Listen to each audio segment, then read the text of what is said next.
5th, 2018 meeting of the Downers Grove Village Council. It is my privilege to call this meeting to order. There are copies of our agenda on either side of the room. If you have not already picked up a copy and would like to follow along with tonight's proceedings, I would encourage you to do so. There will be multiple opportunities for public comment, both with respect to items that are on tonight's agenda, as well as a segment that tonight is on the agenda under item 6, which is reserved for public comments of a general nature. At that point in the meeting, any members of the audience who have any questions or comments of a general nature with respect to things that are not on tonight's agenda, I would invite you to come up, introduce yourself, and we'd welcome hearing from you at that point in time. But first, it is our proud custom to begin our meetings by reciting the Pledge of Allegiance. So I would ask everyone present to please rise and join us in reciting the pledge. I pledge allegiance to the flag of the United States of America and to the republic for which it stands, one nation, under God, indivisible, with liberty and justice for all. Thank you very much. Now I'd like to ask our fine village clerk, April Holden, to please call the roll. Commissioner Wallace? Here. Commissioner Earl? Commissioner Waldeck? Here. Commissioner White? Here. Commissioner Jose? Here. Commissioner Barnett? Here. Mayor Tully? Here. Thank you very much. It brings us to item 3, which pertains to minutes of prior council meetings that we have the opportunity to approve tonight. We have 2 sets of minutes, our regular council meeting minutes from May 15th, 2018, as well as our executive session minutes from that same date. If there are no changes, questions, comments, or concerns, I will entertain a motion to approve both sets of minutes, please. Martelli, I move that this council approve the meeting minutes from May 15, 2018 and the executive session minutes from May 15, 2018 as presented. Second. All in favor? Aye. Any opposed? Those minutes are approved. That brings us to item 4, which is the mayor's report. Normally the mayor's report comes at the tail end of the meeting, but we have some exciting things to address tonight and a number of people that want to speak to them. So exercising a little executive privilege, we're moving the mayor's report up, as you can see. We have 3 things under the mayor's report, and I'm going to take up first a proclamation, which is a little bittersweet because it marks a milestone in our community. It's with respect to David S. Fox, who many of you may know has been the president of Advocate Good Samaritan Hospital here in our community for quite some time. I won't say how long, but for quite some time. And I would go as far to say that Dave Fox has not just been a great chief executive officer and a leader of his organization, taking it to new heights, which the proclamation will touch upon a few, and expanding world-class health care within our community, for which all of us benefit, not only here in Downers Grove, but far beyond. But he's also been a leader in the face of the hospital in terms of being involved in the community, serving on different boards locally, helping and assisting different not-for-profits, really making Good Samaritan Hospital not just the world-class healthcare institution that it clearly is and then some, but an amazing and outstanding corporate citizen within our community. And again, Dave Fox has really been the face and the head of that movement, and I think has really led by example in that regard. And we're going to acknowledge him today with a proclamation, and I'm going to ask him to come up and accept the proclamation. And if I know Davey might have a word or two he wants to add, which I will certainly encourage him to do, but really wanted to thank Mr. Fox for all his contributions, not only to his organization and to the good health of our community, but also his leadership in countless ways throughout Downers Grove. He is, as you'll find out, going to be retiring, a well-deserved retirement. He will be off doing other very exciting things. I'm sure we will hear more of him. But wanted to mark his moving on to the next chapter in his career, and also thank him for all his contributions to our community. So without further ado, whereas David S. Fox Jr., President, Advocate Good Samaritan Hospital, has announced his retirement effective June 30th, 2018. And whereas Dave has served as a healthcare executive for over 4 decades and 15 years as president of Advocate Good Samaritan Hospital. And whereas under Dave's leadership, Advocate Good Samaritan launched their Good to Great journey, paving the way for more than a decade of top decile quality and safety results. And whereas during his tenure, Advocate Good Samaritan Hospital amassed a long list of noteworthy awards and designations, including the Malcolm Baldridge National Quality Award and Magnet and HealthGrade's Top 50 Hospital Awards. And whereas Dave's retirement plans include more world travels, golf game improvements, writing, not-for-profit work, and of course time with his grandson. And whereas Dave, throughout his leadership, his thoughtful leadership, and steadfast commitment has left a lasting mark on Advocate Good Samaritan Hospital, and I dare say the Village of Downers Grove.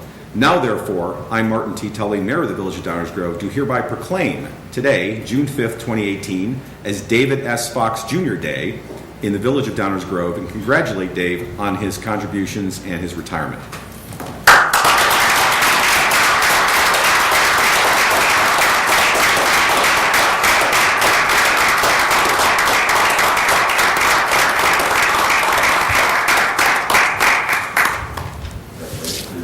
Thank you. Thank you very much. After you.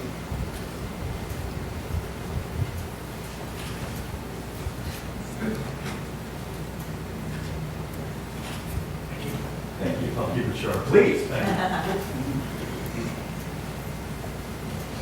I wasn't sure what to expect tonight, but a David S. Fox Jr. Day exceeded my expectations.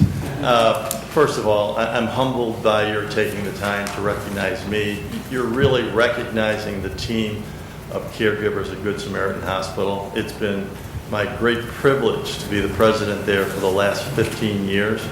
And it's really been wonderful to work in a village that has got such high standing values, with a team led by David Feldman that has been very understandable as we have developed the hospital campus with our private room bed tower and our cancer center, et cetera. I just think it's been a great relationship going both ways. Both the hospital has always tried to be a good citizen in the community, and you have been a very great host to us as we provide what we think oftentimes is world-class health care to the community. So I'm moving on. As Mayor mentioned, I've been doing this kind of work for 41 years, and I'm looking forward to a future where I don't have a calendar full of 7 a.m. meetings with doctors who are rushing off to the operating room or the office. But thank you very much. It's really been a privilege to work in this town, and Good Samaritan is still going to be my hospital. So thank you. Thank you.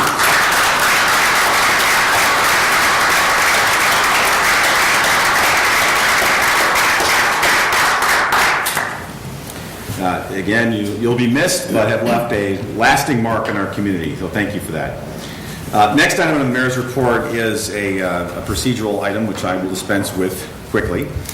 The village has received an application for an upgrade of their Class P2, P as in Paul, off-premise beer and wine only sales to WB, off-premises sales and on-site consumption of beer and wine, from Downers Grove Wine Shop Company, doing business as Downers Grove Wine Shop, located at 1202 F 75th Street in Downers Grove. Pursuant to Section 3-12 of the Liquor Control Ordinance, a public hearing for a liquor license application may be waived. The application must be placed on file for a minimum of 2 weeks, subject to public comment prior to the issuance of a new license. At this time, I am placing this application for classification change on file with the village clerk's office. Barring any objection, once the 2-week waiting period has passed, a Class WB beer and wine on and off-premise consumption liquor license shall be issued to Downers Grove Wine Shop Company, doing business as Downers Grove Wine Shop, located at 1202 F 75th Street in the village of Downers Grove. The third item of the mayor's report tonight is something I'll give a brief amount of background on, but I really want to save the time for the presentation. I was approached several months ago by a couple different groups, one through the DuPage County Health Department and the other through the American Heart Association, with respect to legislation that you may have heard of and a movement you may have heard of called Tobacco 21. In short, Tobacco 21 is proposing increasing the minimum age to purchase tobacco products to 21. A number of communities in DuPage have already considered and adopted ordinances raising within their communities the age for tobacco purchasing, and I'm being general, there's obviously more information coming, from 18 to 21. City of Naperville, for example, I believe Bolingbrook, and a number of other communities which we'll hear more about. We were reached out to and took a number of steps. Number one, brought this up with our state representatives and legislators with respect to where any steps were in the process in terms of a statewide action in this regard. Number two, what our business community thought of the proposal and what their comments were. It's something we always like to do is make sure that we know not only with our residents but also our businesses think about changes in the laws. And also worked with the DuPage Mayors and Managers Conference, which represents just about all the communities in DuPage County, to see where our peers were within DuPage County. As I mentioned, over the course of that time, additional communities have adopted local ordinances basically raising the age for tobacco products from 18 to 21. DuPage Mayors and Managers adopted an ordinance basically taking a position that they thought that was be a good idea. The Chamber of Commerce, our Chamber 630, was consulted and basically came back with a neutral position on the legislation, leaving it up to the Village Council to decide in its wisdom what it would like to do. Although noting that ideally it would be best addressed at the state level. That way all counties and all towns throughout the state would be equally affected. Since all that, and then in the meantime, we scheduled tonight as an opportunity to invite a presentation on Tobacco 21, and the Village Council members have received a considerable amount of information from representatives of the American Heart Association in advance, so we are well advised with respect to where things are at and what the nature of the initiative is. What I was about to say is, in the interim, some of you may know, the state Senate had passed the legislation to raise the age, and more recently the House of Representatives has passed legislation to raise the age, meaning that now the legislation is on the governor's desk for signature. In just informally talking with some of my colleagues, where I think we probably are on this topic, just to cut to the chase, and then we'll invite the presentation, is that we would probably entertain a resolution, not tonight, but a resolution at the appropriate point in time, encouraging and urging the governor to sign the legislation that is on his desk. And if that happens, then obviously it would be a statewide initiative, which would include Downers Grove as well as every other municipality in the state. And if he doesn't, then the council could entertain taking up whether we wanted to have our own municipal ordinance raising the age within Downers Grove. So with that introduction, what I would like to do is then invite, we have representatives here from students in the area and from DuPage County Health Department as well as the American Heart Association, and I will turn it over to you to however you would like to proceed. We're glad to have you, welcome, and thank you for being here.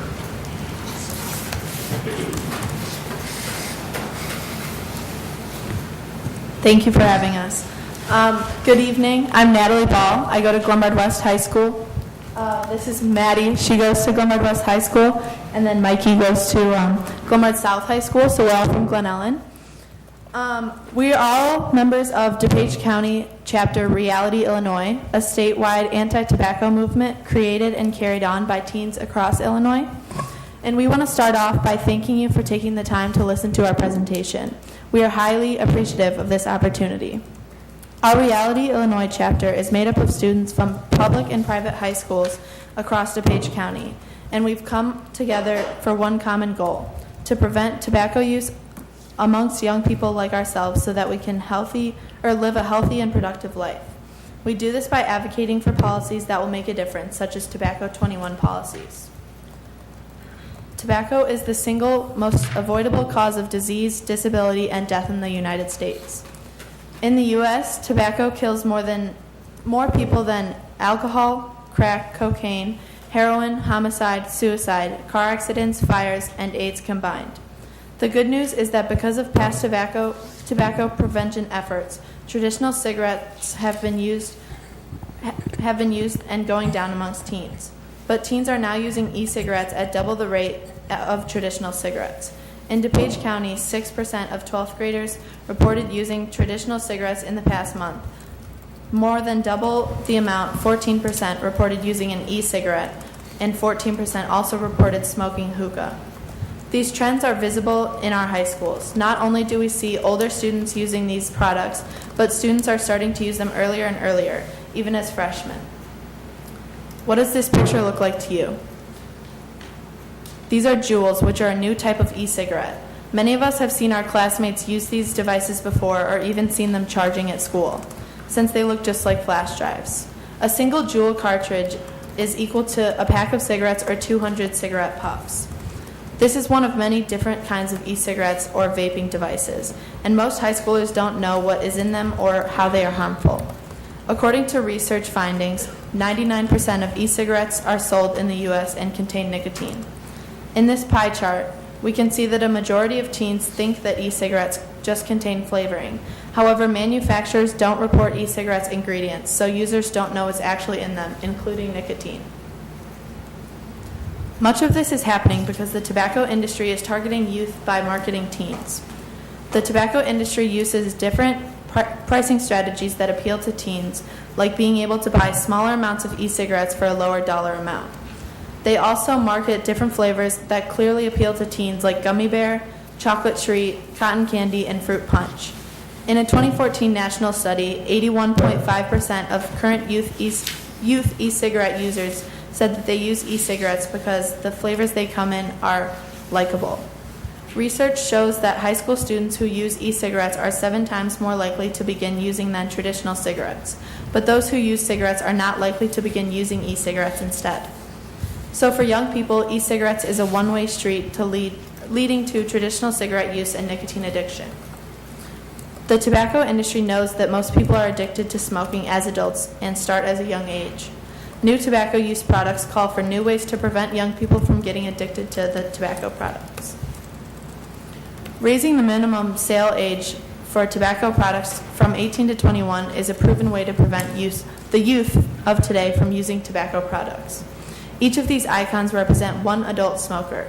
Can you guess how many of these 20 adult smokers have begun using before the age of 21?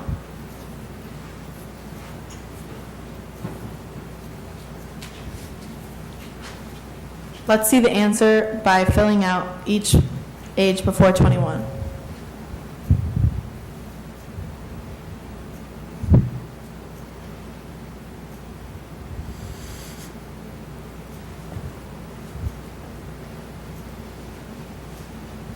The age of 21 is important because 95% of adult smokers begin using before the age of 21. Most smokers traditionally use the regular ages of tobacco in the ages of 18 to 21. We hope that our friends and classmates don't become adult smokers, and decreasing the ages of and access of tobacco products is one of the most effective ways to prevent young people from using tobacco products. Thank you. Much of this can be explained by the fact that the brain is still developing after 18 years of age. While 18 as the sales age for tobacco has been in place for decades, it still does not reflect what we know about brain development, decision-making, and addiction. Adolescents and young adults are more exposed to the effects of tobacco because they are still going through important periods of growth and brain development. This explains why research has found that addiction is affected not just by how much a person smokes, but by when they start.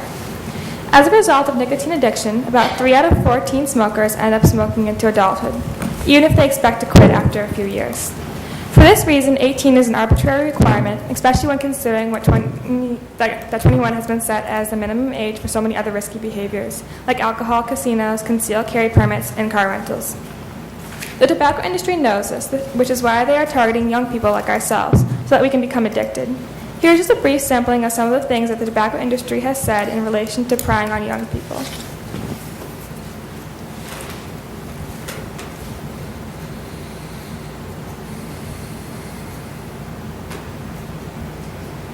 Although some of these quotes are from decades ago, they are still as true today as they were then. Since the tobacco industry is using the same strategies for e-cigarette marketing as it did for traditional cigarettes. Currently, the majority of underage tobacco users get their tobacco products from a peer, but 90% of those suppliers are themselves under the age of 21.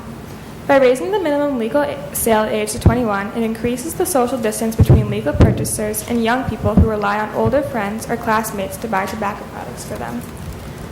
Raising the sales age works in practice. Raising the sales age for alcohol from 18 to 21 resulted in a 35% decrease in underage drinking from 1991 and 2015. The first community in Illinois to adopt the Tobacco 21 policy was Needham, Massachusetts in 2005. While many people thought that the young people from Needham would just go to neighboring towns to purchase cigarettes, the results showed this was not the case. Instead, in the 4 years after the policy was put in place, Needham's high school smoking rate decreased by more than half, which was 3 times lower than the neighboring suburbs. Studies show that 75% of U.S. adults favor raising the minimum legal sale age for tobacco products to 21, including 7 in 10 smokers. There are also many local organizations and experts who have voiced their support for raising the minimum legal sale age, including the Chicago Tribune Editorial Board, hospitals and health systems in DuPage like Northwestern Medicine, Advocate Healthcare, and DuPage Medical Group, as well as community coalitions like the Prevention Leadership Team, which is made up of members from law enforcement, parents, youth, government, schools, and businesses. According to research, people in our age group would be most affected by tobacco 21 laws, with an expected 25% decline in smoking initiation among 15 and 17-year-olds. Tobacco use is affecting our friends and classmates, and the evidence shows that raising the minimum legal sale age will make a big difference. Other expected outcomes include a 12% drop in overall smoking prevalence, a 10% reduction in smoking-related deaths, and a 12% decline in premature births, and a 16% drop in sudden infant death cases. There are many benefits of Tobacco 21 policy. An added benefit is that younger adolescents would have a harder time passing themselves off as 21-year-olds, that it would make ID checks easier for retailers since it would be easier to see a difference in license format for those under 21, and since it would be the same age as ID checks for alcohol. Since the 18 to 21 age range only represents 2% of all tobacco sales nationally, the impact to retailers is very low. Plus, tobacco use is costing everyone. It costs Illinois more than $5 billion in healthcare costs each year, and it costs every Illinois household $922 per year in state and federal tax burdens. So by preventing tobacco use, it would cut down on these costs. Nationally, Tobacco 21 could save $212 billion in medical costs.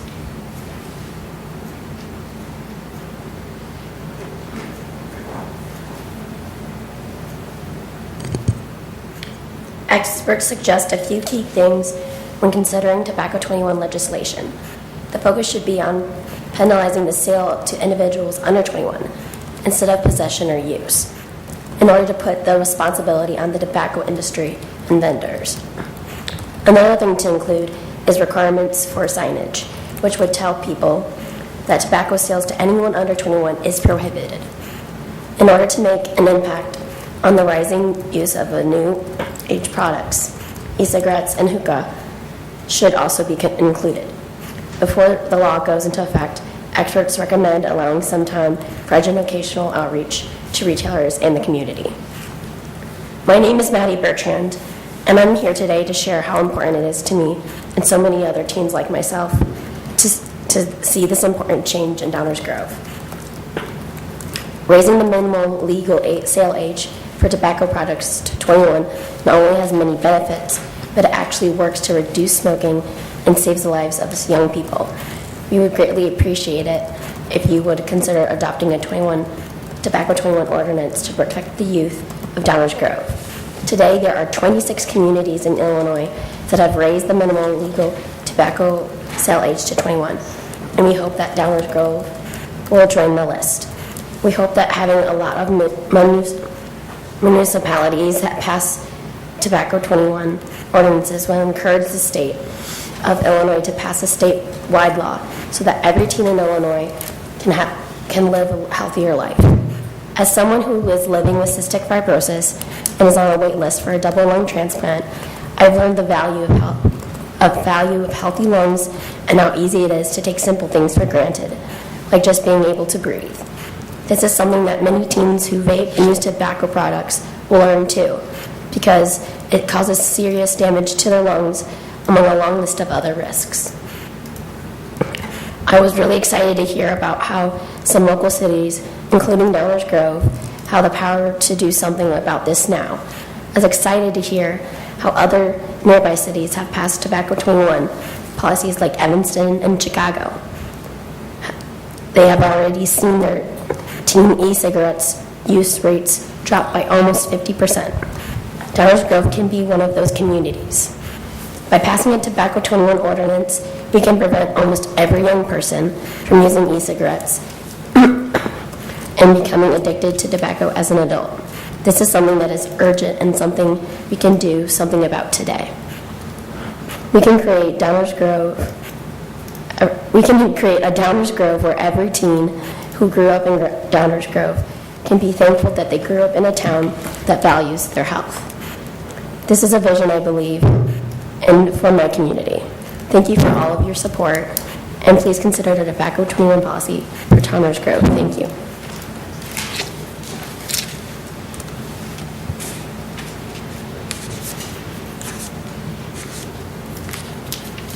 Hi. It's hard to piggyback off of such talented young people who obviously impressed upon you the reasons why and some of the urgency behind Tobacco 21. My name is Carolyn Surf. I'm the Government Relations Director for the state of Illinois for the American Heart Association. And Mayor Tully and I have had some great conversations already about this. I just want to thank you all for entertaining a conversation about Tobacco 21. And I would like to revisit the idea of possibly passing an ordinance in addition to the resolution that you spoke of, Mayor Tully.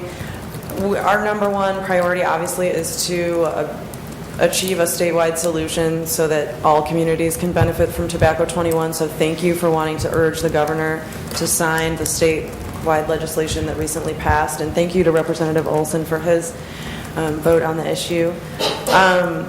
But I would like to mention a couple things. One, it is not, by no means guaranteed that the governor is going to sign the legislation. We do not know what to expect with him. We're putting all of our grassroots resources towards trying to convince him to sign it. But right now it's very much up in the air whether or not he'll actually sign it into law. Even if he does sign it into law, he has 30 days, but there's 30 days for it to get to his desk by June 30th, and then he has 60 days to sign it. And even if he does sign it, it doesn't go into effect until January 1st, 2019. So if you want this to be in effect at the start of the next school year, I really strongly urge you to consider passing an ordinance sooner rather than later. I think that would be the most impactful thing so we can start seeing the results of Tobacco 21 on the high school population as well as the 18 to 21-year-old population. So those things I just did want to point out, but I do again want to thank you so much for entertaining this discussion and for the proposed resolution. And right now I would like to turn it over to close to Margaret Kierkegaard, who's been a wonderful health advocate throughout her career. I'll let her introduce herself in more detail, but thank you again. Thank you.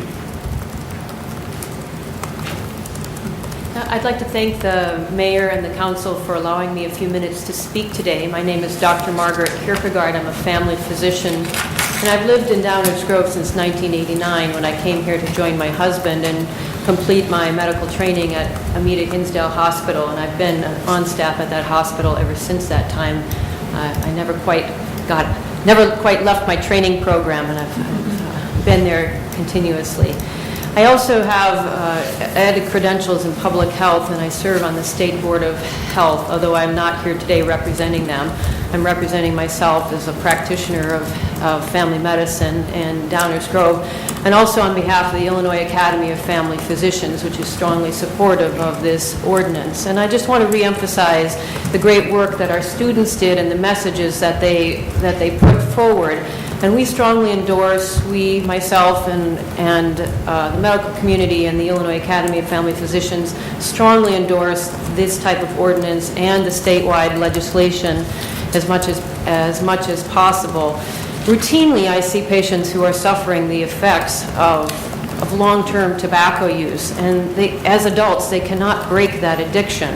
And counseling them individually in the office is almost it's not effective in any way. So systematic ways to curtail tobacco use early on are the most effective things that we can do. They will save lives, they will improve the health of our individuals, and as a public health practitioner, I know that these things will save a tremendous amount of money for us in the future, which we cannot afford as our healthcare dollars continue to increase, and we want to make sure that we have appropriate funding for everybody who needs health care. So I just want to reiterate, endorse this ordinance, and thank the council for considering it. Thank you very much. Thank you. Thank you for being here. I don't want to cut anyone else. Just want to make sure. Thank you. First of all, our appreciation to the students who spoke. Very impressive presentation.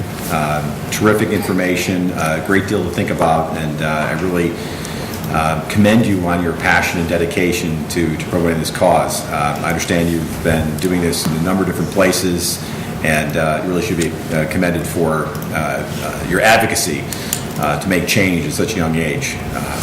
Look out, I think there are probably some future council members in Glen Ellen sitting in the front row there. And thank you as well for the representatives of the DuPage County Health Department and also the American Heart Association and the doctor as well. What we wanted to do is have the presentation, and in advance of the presentation, as I mentioned, the council has been provided with a great deal of written information, and we may have some questions about the legislation, not the legislation, but what a resolution, I'm sorry, third time's a charm, what the ordinance would look like, because I know there are some questions about what would be the penalty for minors who are caught with tobacco, and I understand that the model ordinance does not seek to criminalize teens for possessing tobacco, but more putting the penalties on those who sell tobacco products to them as a way of achieving the goals of the ordinance. So we've had the opportunity to read some of those materials in advance.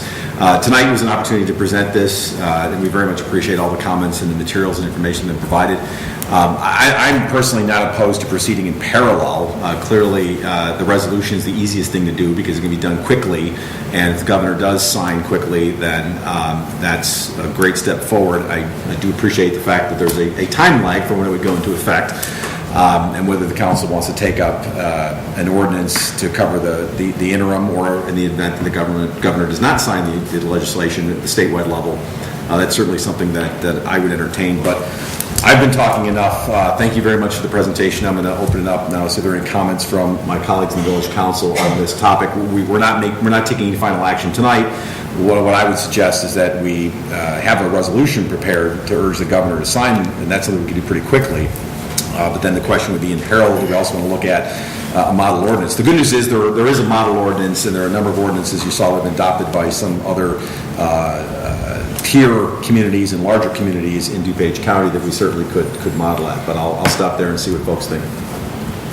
And also, by the way, I will come back and see if there are any questions or comments from others in the audience besides those who have presented. Any questions or comments from the village council? Commissioner Waldeck, you look pensive.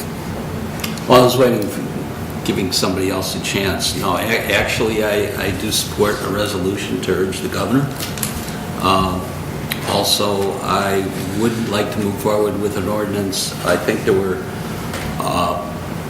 another example was an ordinance that was, or an issue that was addressed by a few other municipalities up north. And they took action, and then subsequently the state passed their own laws, but precluded, for example, villages like Downers Grove from acting on that particular issue. And these municipalities who already had discussion and were moving forward were able to adopt their own.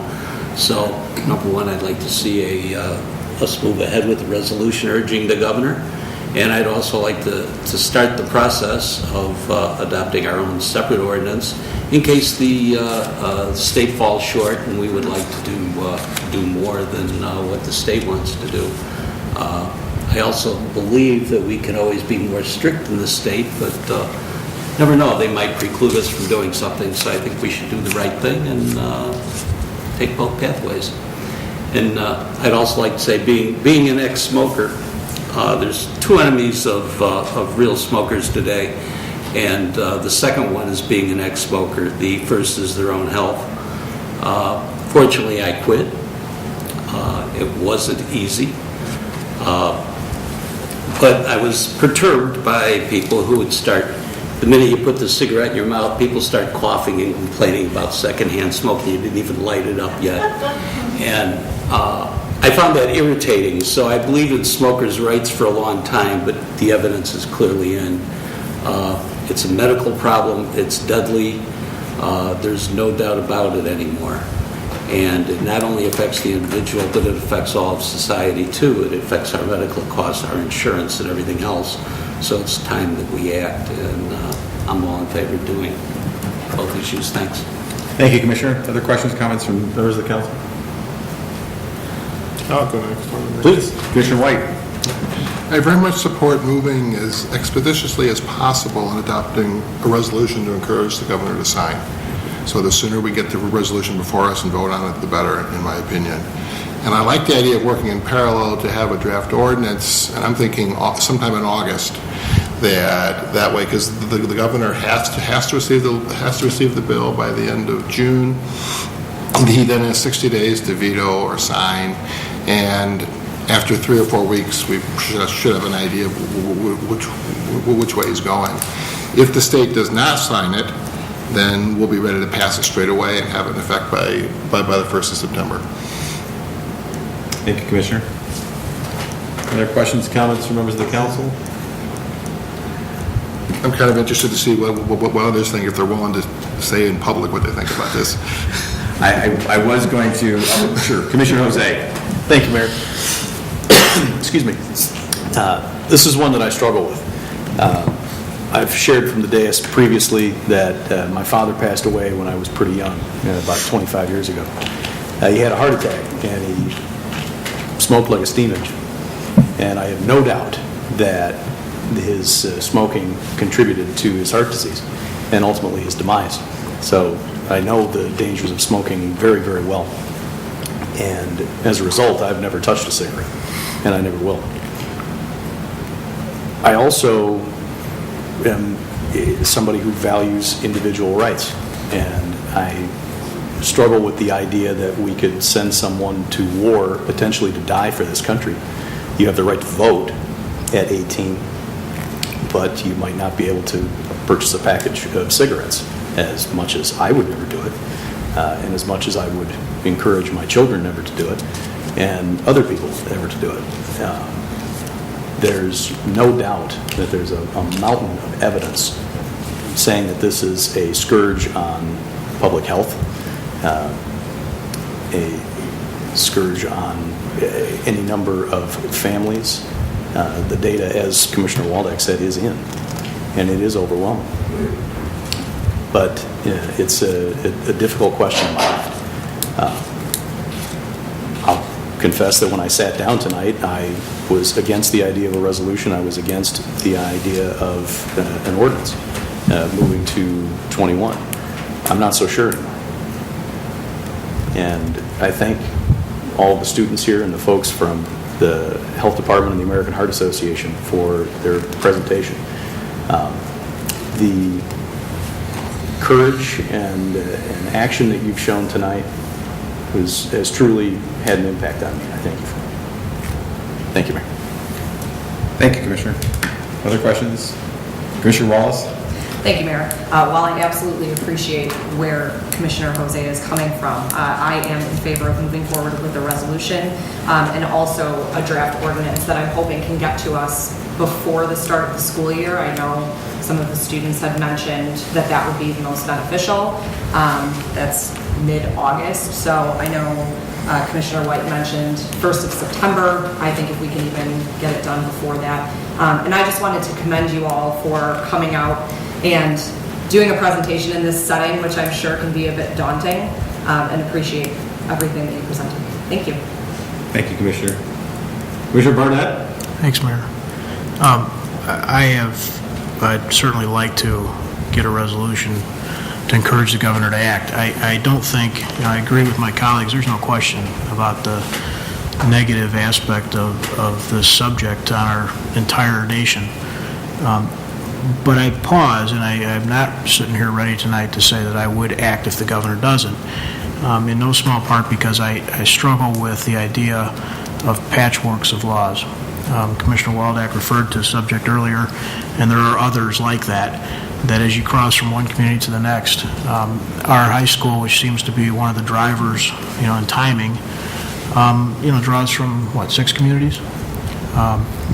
And just the general idea of that gives me pause. It doesn't mean no. It doesn't mean I wouldn't consider it. But I'm not prepared up here with just the information tonight on the subject matter at hand to make a decision that's a move I'd want to make. I want to think more about some of the legislative and pragmatic and logistic aspects of legislation that stops at one boundary and doesn't go to another. My strong preference would be for the mayor to sign the bill. And I'd like to support that. I'd love to sign it. I think we should go. But we can't do that because he's not the governor yet. It'd be so much better if he was. But really, I'm glad, like my colleagues, that you guys are working on it, because without the subject being in the forefront, it never gets the attention it needs, any traction at any level. And I certainly welcome the idea of considering an ordinance. I'm just not ready to jump on tonight.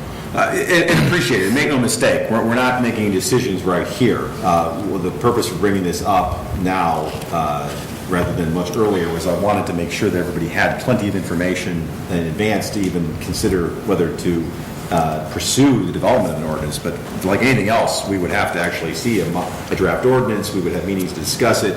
The good news is there's a fair amount of ground that's already been plowed, but I'm not asking anybody to make a decision one way or the other on an ordinance right now because there's no ordinance before us. But simply the idea of preparing the resolution, encouraging the governor to sign, because obviously a statewide solution would moot a lot of the issues that we're struggling with. But then at least to have a concrete ordinance to look at to get into some of the issues that both Commissioner Barnett and Commissioner Jose have raised. And I'm sure there's other things. I've only mentioned one, which is the penalties. There are other issues. Not every community does it exactly the same. But certainly we want to tailor it to our community to the extent appropriate. So I'm just taking everybody off the hook. Nobody's being asked to vote one way or the other on an ordinance right now. This is simply asking staff to go forward to bring this one to consider. I'd like staff to have an ordinance for us in August, meaning that there would be approximately 6 weeks for the governor to sign the bill before it would be put on our agenda, so that if the governor signs the bill, then it's done. And then the idea is that we do it in August, it could have a September 1st effective date. That's the date that they're going to effect. I want to make a suggestion to the petitioners, which you may or may not know. People in the students in Downers Grove attend two schools, North High and South High, colloquially referred to as Downers Grove North and Downers Grove South. But the students come from Woodridge, Westmont, Darien, Lisle, Bolingbrook, a tiny number from Oak Brook, some from Oak Brook, and there may be another community I missed. And Commissioner Barnett has a point that if Downers Grove has an ordinance, but these other towns don't, they'll have classmates who will be at that school who can then buy it in their home. So my recommendation is make sure you talk to all of those towns too, because since apparently the mode of somebody you know, I saw the graphic. There are more 18 and 19-year-olds in high school than when I was in high school, and if you live in Woodridge and you go to they go to both North High and South High, that's a direct path. So for Downers Grove to do it by itself without those other towns would be far less effective than it would be if everybody in Downers Grove went to Downers Grove and nobody outside of Downers Grove went to Downers Grove schools. So I think, yeah, okay. Maybe we can help encourage them to consider it. Thank you. Good point. A couple more things, and I do want to see if there's anyone else in the audience that wants to speak to this issue. Commissioner Waldeck, I think you had your hand up. Sure. One of the questions I have for staff is if Illinois passes their rules, if somebody joins the service, aren't they governed by the rules of the service and not necessarily the state of Illinois? Or if they move, what governs the state or the service? The other thing is that we aren't to make it clear, we aren't banning cigarettes here. We are just preventing the sale right now, or if we go through with this, just banning the sale to under 21, which means that how many have started under 21? It was pointed out. Getting them is real easy. So by making it 21, you're actually maybe getting down to the 15, 14, 13-year-olds. In fact, for a cigarette I had, it was probably 12. But anyway, so it's not banning cigarettes. And when you're talking about under 21, you're talking about people that are making decisions for their life that we know is bad for them. There isn't a question that it's bad for them. So do we give them the right to go out and make lifelong decisions at such an early age and in a way keep it available at a very young age, 12, 13, 14, whatever. So anyway, that's one reasons why I support the resolution and possible ordinance. Thanks. Thank you. Commissioner Jose? Thank you, Mayor. Just a question for staff. Is the timetable in terms of approving an ordinance in August with a September 1 effective date something that is achievable? Yes. So you could roll it out that quickly? No pun intended. Thank you, Mayor. Thank you. I'll pause to see if there are any members of the audience that would like to speak to this topic. Please.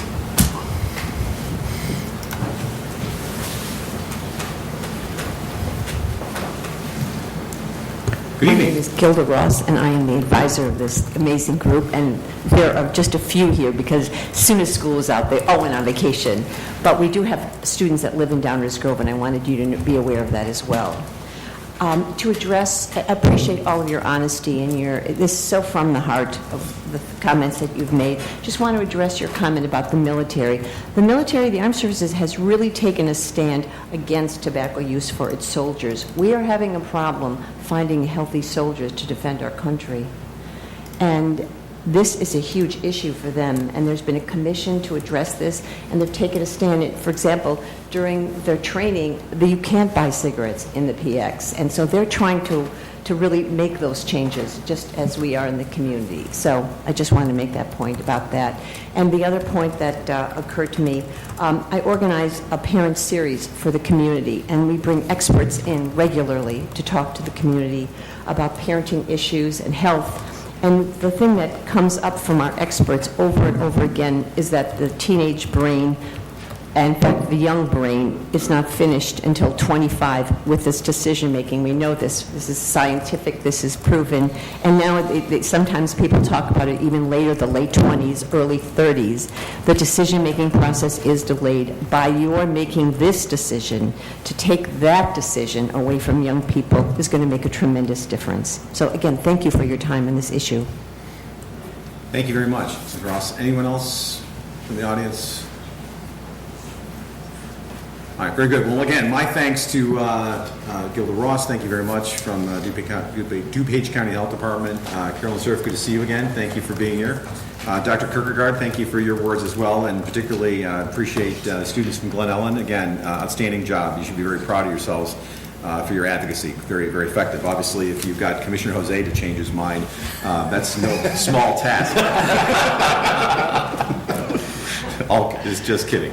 Thank you. Obviously, we're not taking any action tonight, but I think the direction is to definitely prepare a resolution quickly. If that's a simple matter that can be done relatively quickly, we can take that up at our next meeting. And then we have plenty of materials to work with respect to a model ordinance, so we can do that in parallel. That's what I'm hearing. And then again, it's just for consideration. Will do. Terrific. Thank you. Thank you again. Now, that brings us to the end of the mayor's report. I do have some other things that I'll address later, but for now, let's move to another item that normally comes at the end of the meeting, but we know there are folks here that are very interested in this topic, so once again, we've moved it up. And that is item number 5, which is the manager's report. There's one item on tonight's manager's report, and as is the custom, as the name implies, I will introduce our village manager, David Fieldman, to introduce this item for presentation and discussion by the village council. Thank you, Mayor Tully. It is for potential council action tonight. It is a motion directing staff to construct sidewalk on Drendel between Prairie and Indianapolis. The situation is this: the staff is preparing bid documents for capital improvements in the West Burlington neighborhood, and now we are looking for village council direction on the scope for the new sidewalk portion of this project. The area in question is Drendel Road from Indianapolis to the Belmont Prairie Preserve. As you know, the village has received resident petitions both for and against the construction of sidewalk on this very segment shown on the screen. It's the circled area on the map.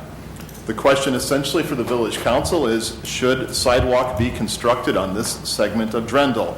So the motion that's before you, if the motion passes, the sidewalk segment in question will be constructed, and if the motion fails, the project will go on without this segment of sidewalk, which will not be constructed. Staff is here to help answer any questions you may have. Thank you for presenting it, and before I ask for a motion, because we need a motion and a second to entertain discussion of the item before we can call for a vote, allow me to just frame this issue. As the village manager mentioned, we have a neighborhood divided. This has happened before, where there are those who are very passionately in favor and those who are very passionately against. And obviously, whatever we do on this is going to make someone unhappy. It's the nature of the game, because we can't do both. But I do have a question about that one of the residents here tonight asked me, and please remind me and forgive me for not having this at my fingertips. With respect to the segment in question, the one that's conveniently circled on the map that's on the wall, in terms of the side, which side of the street that the proposed sidewalk is on, can you remind me? I know that there are always reasons why. I see our Public Works Director coming up to set me straight. I know from having done this before, there are always reasons why one side of the street lends itself to a sidewalk as opposed to the other, given various different factors. Would you mind reminding me why the one side is proposed? We look at things like grading, trees, that affect the construction, and minimize costs, minimize disruption to the neighborhood. In this case, we are proposing it would be constructed on the east side of the street. There's a large section on the kind of in the middle of the west side where there are no homes. It's kind of more of an open space. So it would be in front of the homes on the east side of the street. Okay, thank you for reminding me of that. Okay, well, what I'm going to do is, so we can have this discussion, is I'm going to ask for a motion to direct staff to construct a sidewalk on Drendel Road between Prairie Avenue and Indianapolis Avenue. So I move the council adopt a motion to direct staff to construct a sidewalk on Drendel Road between Prairie Avenue and Indianapolis Avenue. Second. All right, there's a motion and a second, so I'll call for discussion on the item, and yes, we will have an opportunity for public comment. Since this is being treated as a active agenda item, typically I'll ask for public comment first and then come back to the village council. But let me just say one thing, is that generally speaking, as folks may recall, the Village of Downers Grove has had what I would call a pro-sidewalk policy for decades. And there was a matrix in which sidewalks were to go on one side of every street in the community, and that was done in a number of different settings where we had situations where folks were maybe not always in favor of it, or they wanted their sidewalk put in much sooner than the matrix dictated. So this is an issue that we've seen before. But the backdrop here is I would say overall comprehensively a pro-sidewalk policy that has been in place in this community for decades. So that's sort of the starting point. Not to say that we obviously can't make decisions to adjust to current times and environments, but that's sort of the history here. So with that, I'm going to ask for public comment from members of the audience with respect to the motion that has been seconded. Is anyone that would like to speak to the issue, please come to the podium. Tell us who you are. I do need to ask you to come to the podium, because otherwise folks at home can't hear you. And this is being televised. I want to make sure everybody can hear both those who are here and those who are at home. Good evening. Welcome.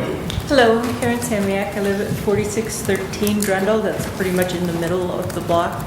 And I have been there for 62 years. I don't want a sidewalk there.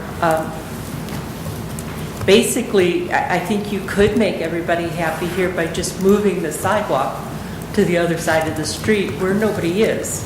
There's no residents there to object to you. But the people that want this sidewalk live on the other side of the street so that their children can walk to the bus stop, which is also on the west side of the street. Placing this on the east side of the street, all those kids have to cross the street to go down a block to a sidewalk, on the sidewalk, and then cross the street again to get to the bus stop. It doesn't make any sense, even for those who truly want this sidewalk. It would make a great deal more sense on the side of the street with the bus stop, so the kids aren't running back and forth in the street. The other reasons I don't want a sidewalk is the drainage is not being addressed in those few houses on this side of the street. My front yard is not being fixed. I have a huge drainage ditch out there that constantly has water in it. It's very difficult to mow, and now you're going to put a sidewalk next to it where it will become impossible to mow. And as far as having to shovel an extra 60 feet of sidewalk, residents on that side of the street are, how can I say this nice, we're old, and we have health issues, and having to shovel another 60 feet of sidewalk that there's only 1 or 2 children that are going to use, it just doesn't make sense. It's not something our community needs. We have a really charming neighborhood that's much more country than living in town, and I think it's worth preserving. Thank you. Thank you. Thank you for your comments and appreciate you being here. Other questions or comments from members of the audience with respect to this item? And if we need to, sir, we can bring a microphone to you. Would that help? That's all right. You sure? All right. Another one you're asking me to shovel.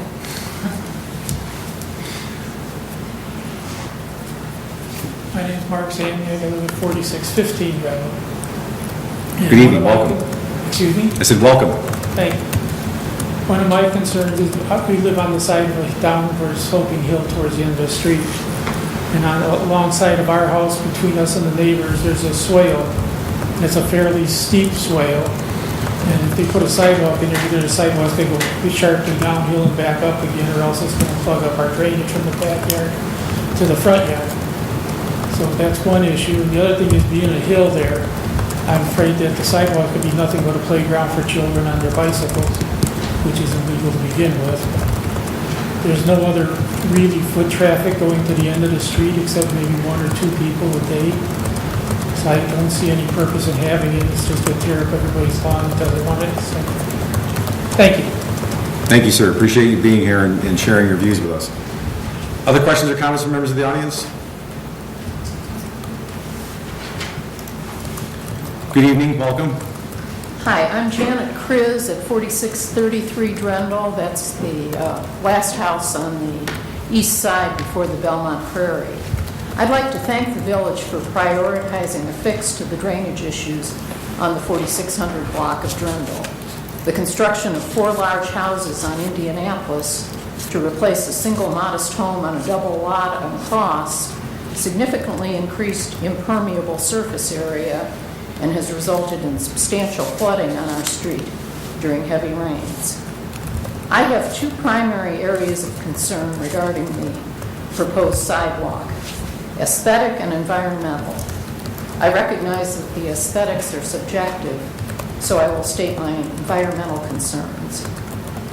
First, I don't believe that more impermeable surface should be added to this area before we are certain that the drainage project has successfully resolved all the problems. Secondly, the stretch of Drendel has several mature trees, including a beautifully shaped native pin oak whose root systems would be cut and compacted in the construction process. I read the comments from the May 1st council meeting and noted that 3 of the 4 residents who spoke don't live on the stretch of Drendel affected by flooding. I don't believe the safety concerns expressed reflect the reality on this block. Although the 4500 block of Drendel, north of Indianapolis, and Indianapolis itself received a large volume of pass-through traffic from Ogden, the 4600 block is clearly marked as no outlet. I have not observed the volume of pedestrians, delivery trucks, and U-turners cited by one resident. As for issues with snowplows, I speak from the experience of 37 years walking to the Belmont station that there's no guarantee that sidewalks will be shoveled promptly enough after a storm that pedestrians would use them instead of the street. Thank you. Thank you. Thank you for being here and sharing that with us. Other questions or comments from members of the audience? Yes, please, sir. Good evening. Welcome.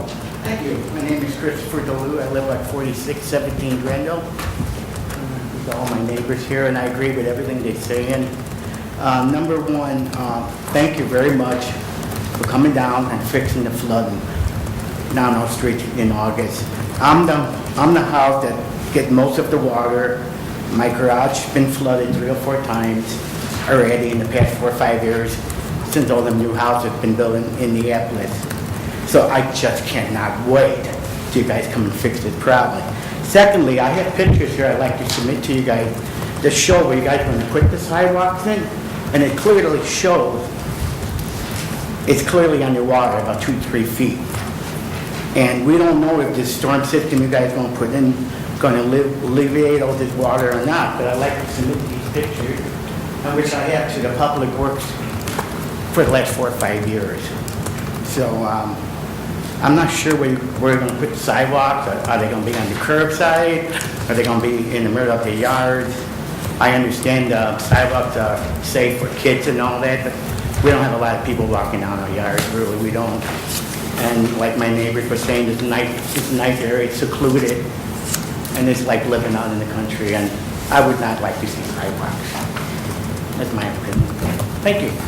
Thank you, sir. One thing I can say is that they will be within the right-of-way, and we have gotten pretty good over the years of trying to navigate and minimize the impact on trees, which obviously are another very valuable asset of the community. Do the best we can whenever they go in. Other questions or comments from members of the audience? Yes, please.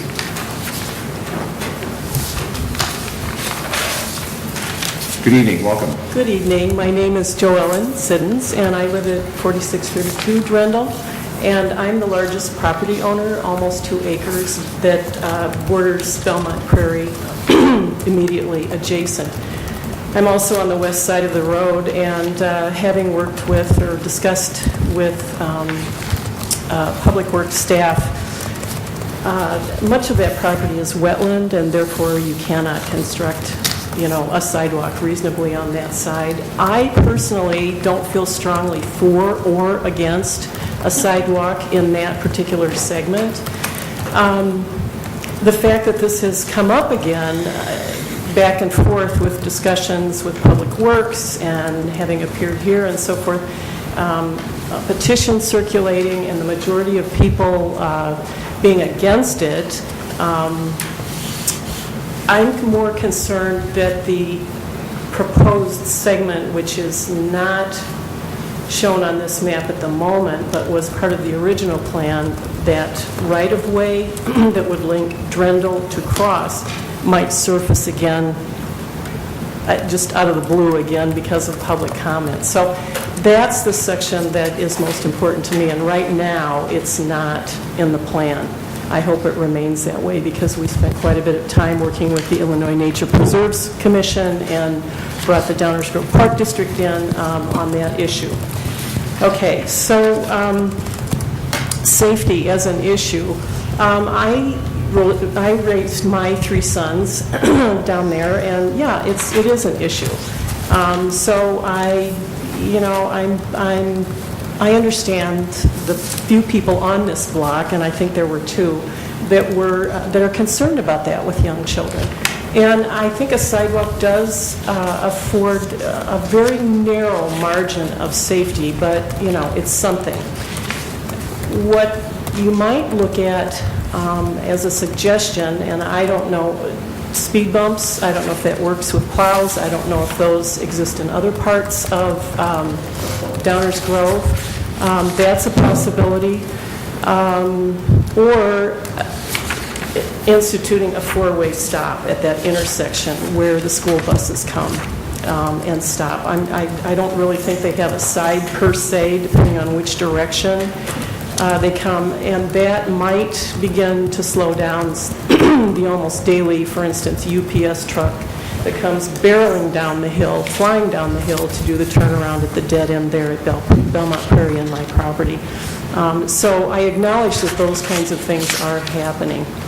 Another thing that was mentioned was connectivity, and I'm in a neighborhood setting. I think that is important also.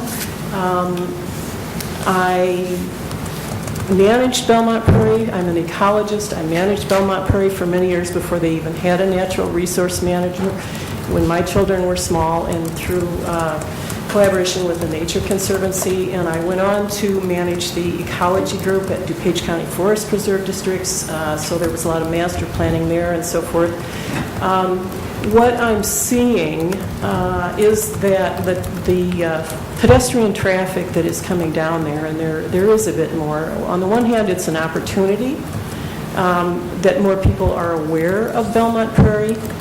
On the other hand, it's been a negative because this is a fragile site that was preserved in 1979, and I think a lot of people either don't know or have lost track of the fact that this site is very unique in Illinois, and Downers Grove is so lucky to have it, for one thing.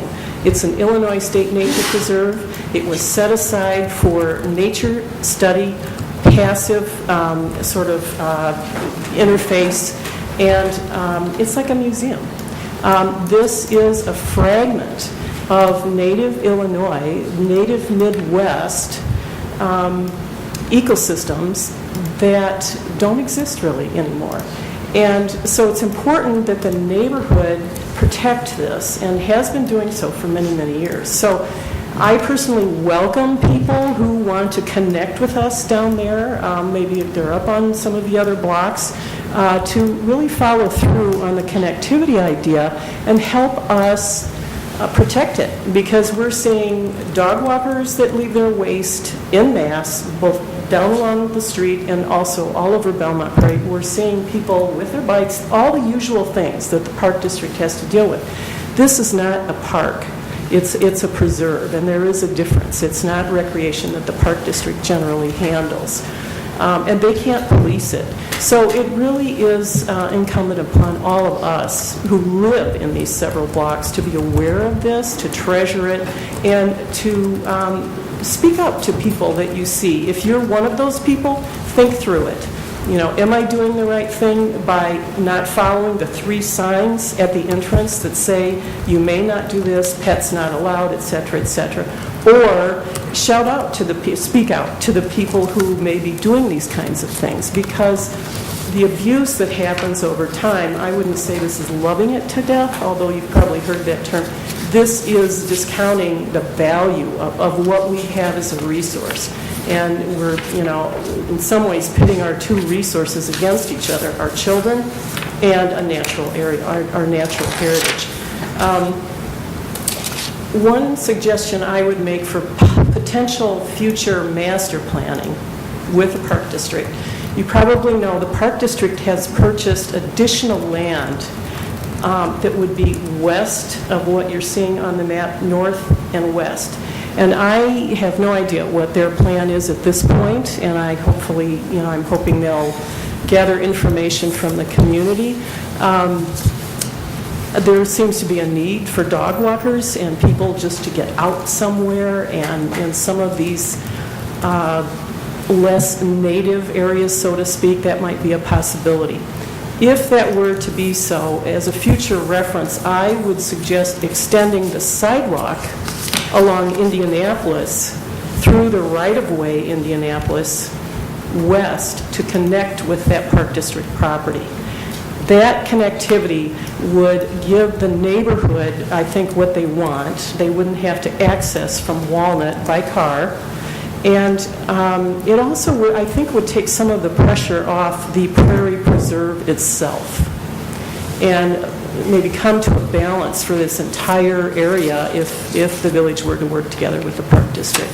So I'm typically looking for solutions when I work on these things, and if I come up with any other suggestions, I certainly will forward them, and also to the Park District.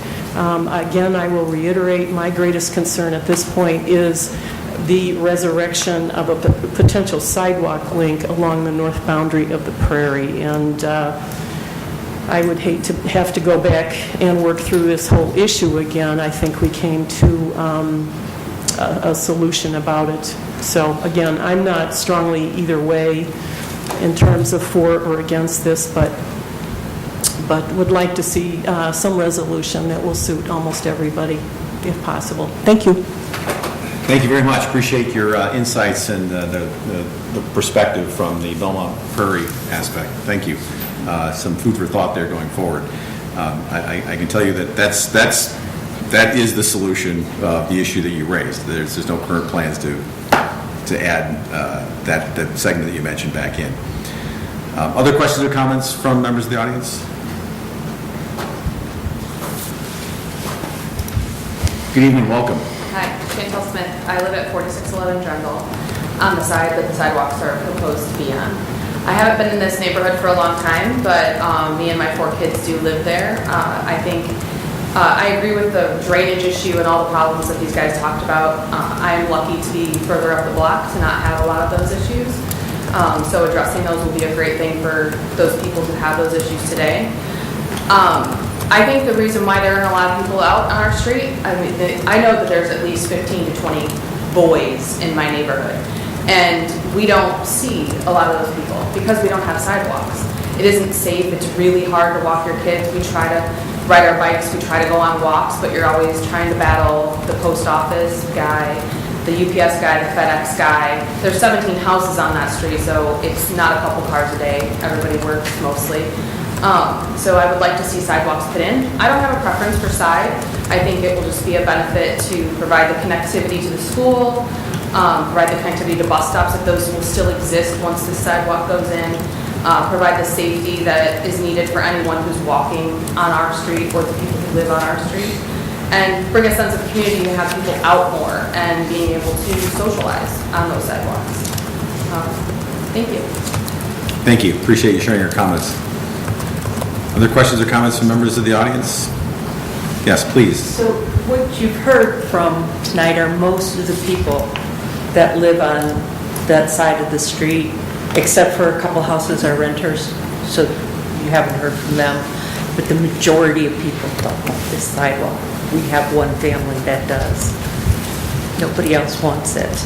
And I really don't think it should be forced on us to have to do all the work and pay the bills and everything that goes along with this for a family that, number one, is causing some of the flooding problems when putting in those massive houses where a little one used to live. But they bought it knowing there's no sidewalks. They like the neighborhood. That's why they bought it. There's just no concrete reason for putting this in. That family lives maybe 3 houses down from the corner. It's not that far to go to the bus stop. Thank you. Thank you. Any other questions or comments from members of the audience?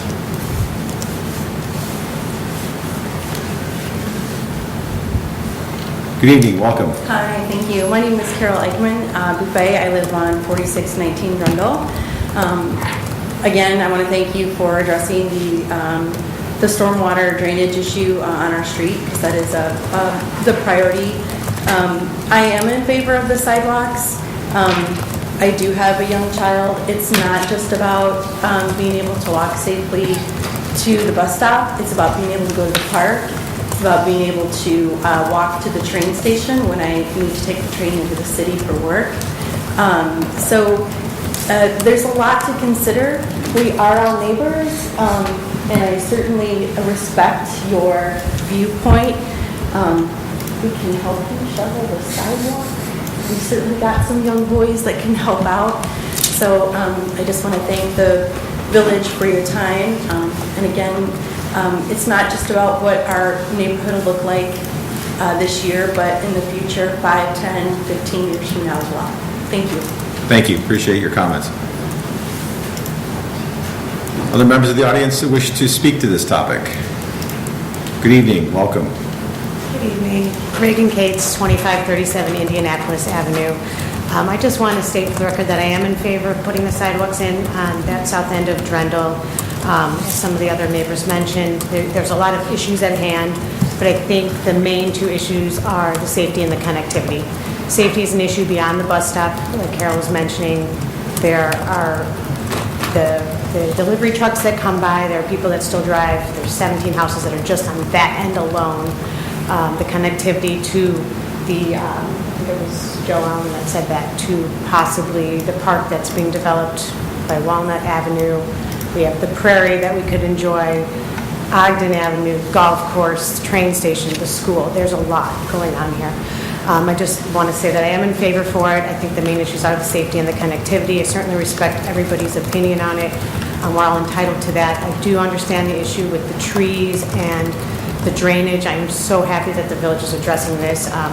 Even though this started initially as a petition for sidewalks and kind of developed into a drainage thing, I've always been for the improvement of the neighborhood as a whole. That's going to be most comprehensive for the most people in our neighborhood, and drainage is certainly an issue. I think that, you know, as far as the trees and the drainage, we have to trust that the Public Works has done their due diligence and their engineering and thoughtfully designed and calculated everything, and I believe that they will have that all worked out, that it will work out just fine.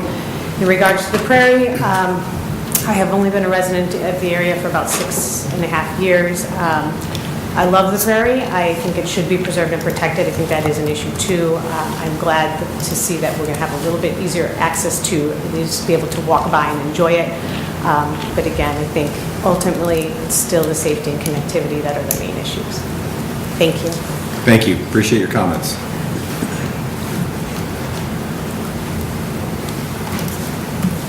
Good evening. Welcome. Hi, good evening. I'm Aaron Cates, 2537 Indianapolis Avenue. I want to state for the record that I am for the motion to install sidewalks on Drendel, south of Indianapolis. We don't live in that particular strip of street. We do have children who have friends down that street, and we want them to be able to walk there safely. We like to take the kids for bike rides in the neighborhood. We like to be able to go out and see our neighbors, and this makes it for an easier opportunity to do that. Additionally, I thought there was a kind of a coincidental article that we saw in Chicago Tribune the last couple of weeks. This article highlighted the importance of walkability and walkability scores in suburban communities, and how the preferences for homebuyers are really changing. And young families are really demanding a walkable suburban community.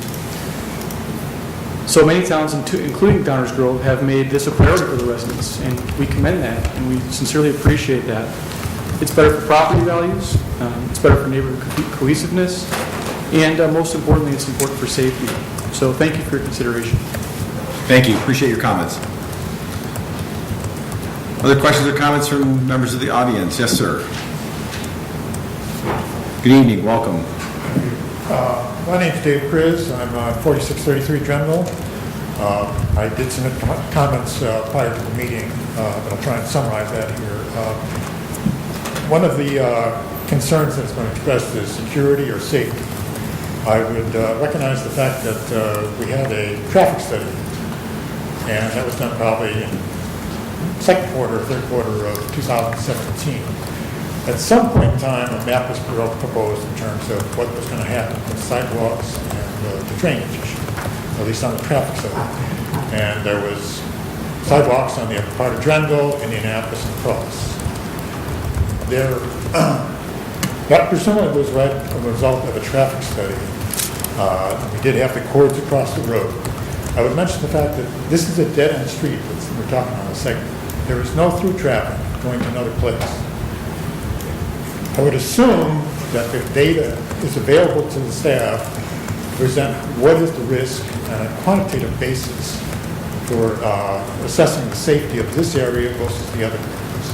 And it would be nice, I guess it's too late for this now, it would be nice if this decision was made on sort of a more rational basis, based on that information. I presume also that traffic study included information about what that risk was versus what you actually experienced, or what the standard is about some national association of traffic engineers. The point is that, and you probably ought to have some data and you employ that. In fact, I came across in some of this research, Mayor Tully, where you had said, when someone asked about why was the traffic counts, part of the reason was for, in case there's a associated liability, you've got that backing up data. So this is the type of situation that you should recognize it on a, it's just rational basis, okay? Not just have people come up here and say, concerned about safety. And I'm not saying this. The other part of this is, I really want to emphasize that I have no objection, and I'm very sympathetic to people on Indianapolis and Cross. I've driven on those streets for 40 years.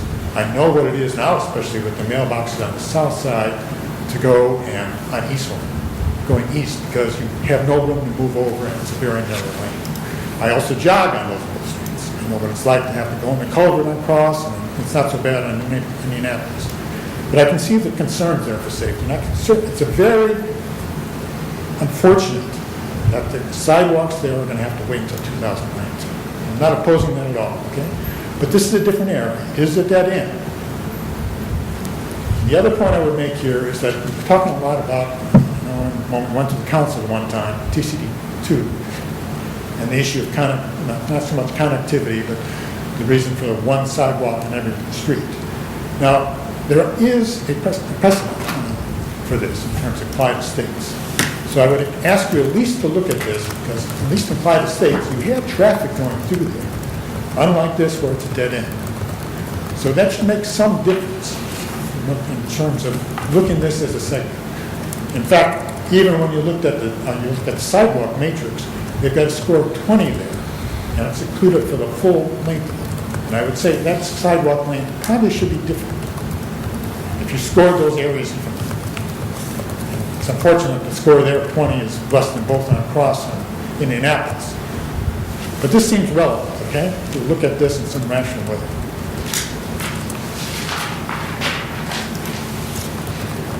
And I guess the last thing I would make on this is that I can't locate that survey. I mean, it was part of the presentation of the engineers in the third quarter of 2017. But when the presentation was made in February, February 5th, I believe, it was a surprise to us. And unfortunately, Jim Cobb did not include a map with that. And he said that was probably a mistake.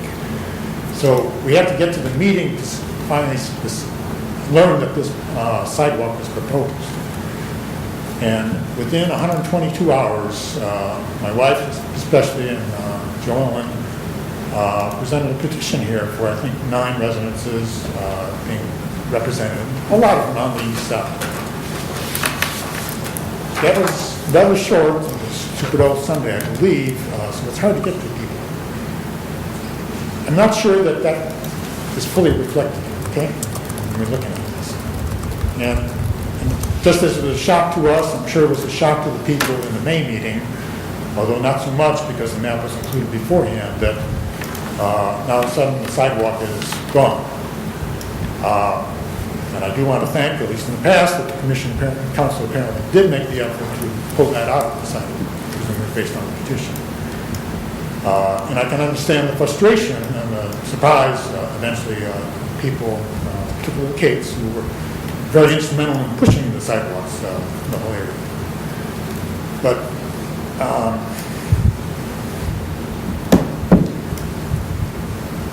it's even more of a shock when you look at it in February. And it was rather quick to solidify whatever we could in that short time period what we want. I mean, this is a different area, and I would at least like you to approach it that way, instead of just using a, if you will, I'm not be too detrimental, cookie cutter way in terms of everything has to happen. Okay? Thank you. Thank you. Appreciate your comments. Thank you for sharing them with us.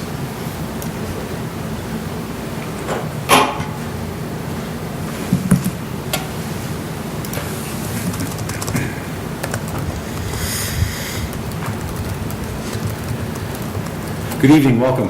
Thank you. My name is Donna Samiak. I live at 4615 Drendel Road. I have a question for staff. Is there an ordinance in Downers Grove about riding bicycles on sidewalks? I don't recall. If there is no ordinance against riding bicycles, why is there a bike lane on Prairie Avenue between Main Street and Belmont Road? There's an ordinance, there's no bikes and no skating. Well, I know that in the downtown area there's no skateboarding and no bicycling, but throughout this area, I don't believe so. Okay, how can you differentiate between downtown and the suburban area of Downers Grove? Zoning. If it's an ordinance against one thing, it's only for one area? That's our zoning ordinance. That's the case. For example, your setbacks are different than in other parts of town. The lot sizes are different. The height, there's all sorts of differences depending on the zoning. Okay, my question is then how is it going to be safer for anybody walking on a sidewalk if they have to dodge people on bicycles? I understand your point. And I would like to reiterate what Mr. Chris said. It's a dead-end street. We don't have that much traffic. Yeah, there's a few delivery vans, maybe a bigger speed limit sign, would be helpful.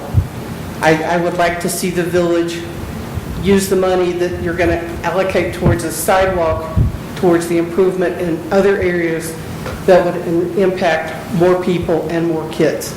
Thank you. Thank you. And by the way, just off topic, or maybe it's not off topic, a couple of folks have mentioned other traffic calming and traffic management issues that are not, I would say, sidewalk related, but to the extent that there are other issues that could be addressed through those types of mechanisms, certainly we're open to considering those, and there are mechanisms for adding different traffic management aspects to the neighborhood, separate apart from the sidewalk discussion, sort of like the sidewalk separate, but related to the drainage, traffic management and whatnot is related. But there are rules that are different in different parts of town based on a variety of different factors, zoning, the type of the road, all many different factors. Some places have bike lanes because we have a designated bike path throughout town, and that's why they're there. Various different reasons, but I digress. Other questions or comments from members of the audience? Good evening, welcome. Good evening, thank you. My name is Joel Spencer. I live at 4516 Drendel Road, which is on the northwest side of Indianapolis.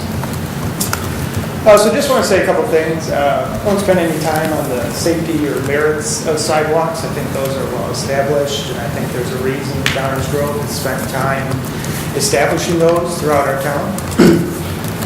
As someone who lives north of Indianapolis, it's still important to me because I'm a part of this neighborhood. I do have a family here. We visit folks that live on the south side of Drendel, and we walk and travel around the neighborhood. So it's not just for the section of the dead end, but it's for everybody who lives in this area. I also think it's important to look at the long-term benefits of these things. So houses change, people that live in those houses change, and there's a lot of dynamics that change over time. So I've been in my home for 14 years. And while I was there, we put in city sewers. So there are folks that are concerned about adding city sewers, getting off of the septic system, paying for that. Time has shown the value of putting that in. As people experience problems down the road, people move, change houses, build new houses, there's value to those improvements. So it's not just about us and the people that are living there now, but the people that live there in the future. So the number of children, the traffic patterns, those things are all important. But it's important to look at the neighborhood as a whole. And I think economically, obviously, it makes a lot of sense to perform this work while the rest of the sidewalk is being installed. To go back later after other dynamics have changed in the neighborhood would be a much larger cost, I would imagine, than including it as part of sidewalks for every other street in the area there. So thank you for your time, and appreciate it. Thank you, appreciate your comments. Other questions or comments from members of the audience? I want to thank everyone for coming out and speaking to this issue both tonight as well as on a number of occasions prior to tonight. This truly was an effort where I think staff and council were trying to reach something that would achieve the right balance, but plainly we're down to a part where people either feel one way or the other way. So with that, I will turn to the village council for questions or comments. Questions or comments from members of the village council with respect to the motion on the table? I'll weigh in, Mayor. Thank you. This is what we do. We make decisions that usually upset some people and make others happy. We have, and what really weighs most on my mind is we have a long-term commitment in the village of Downers Grove to this walkability issue. I know that that's not going to be appealing to half the people sitting in the audience today. I recognize that. But we are trying to be thoughtful about the long-term nature of our community. And the long-term nature of our community is one that is continuing to be more urban than it was last year, more urban than it was 15 years ago, certainly more urban than it was 40 years ago. And this connectivity aspect is an important thing for communities to stay healthy and vibrant and grow with each other and not just have people come and go in isolation, whether into the community or into the neighborhoods. I would like to see sidewalks just about everywhere in town, to be honest with you. I'm a fan of more sidewalks than this council and others are committed to putting in. But we have, I was just pulling up our bicycle and pedestrian plan. We have various comprehensive planning documents, all of which have evolved over the last 10 or 15 years, and all of which, every single one of which, places an enormous emphasis on long-term planning that includes increasing and expanding walkability within the village. That is just part of our planning. There has not been a sidewalk conversation that I'm aware of in 9 years sitting up here that had everybody in the neighborhood happy about the answer. Not one. Because people don't like change, and I understand that. But if we're trying to operate from sort of a long-term planning aspect of what we have taken into account through dozens, hundreds of opportunities for input over decades, this is part of it. Advancing the sidewalk throughout the community is part of our planning, and I think we should go ahead and do this. Thank you, Commissioner. Other questions or comments from members of the council? Commissioner Jose? Thank you, Mayor. I don't want to belabor Commissioner Barnett's point at all, because I think he made it well.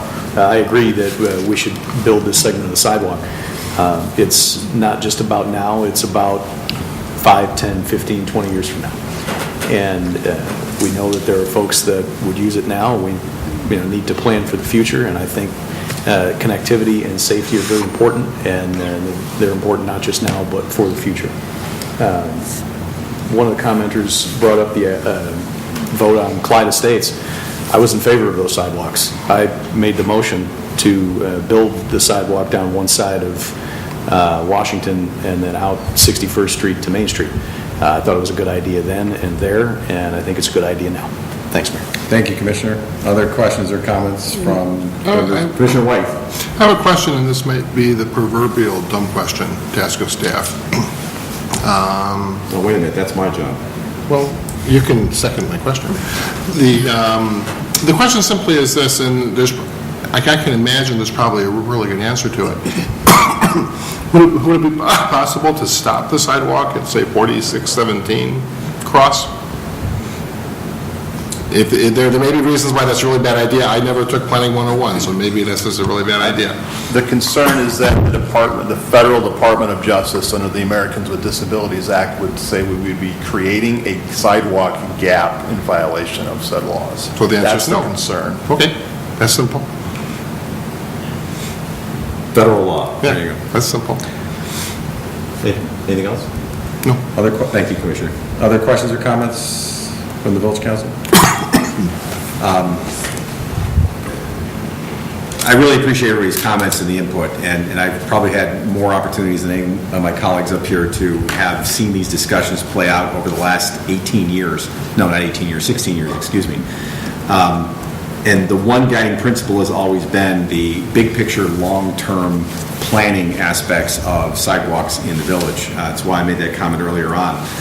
Yes, it does go back to TCD2 when the community decided that this should be a long-term, comprehensive plan for the community to put sidewalks on at least one side of every street, and obviously there's an exception to every rule, but that is the default long-term policy of this community, has been for decades, and has been, as Commissioner Barnett pointed out, been published in numerous planning documents for countless councils over the number of the years, and it is by far the starting point or the default position. And it is about the big picture of the community and the long term, not just today, tomorrow, but 10, 15, 20 years from now.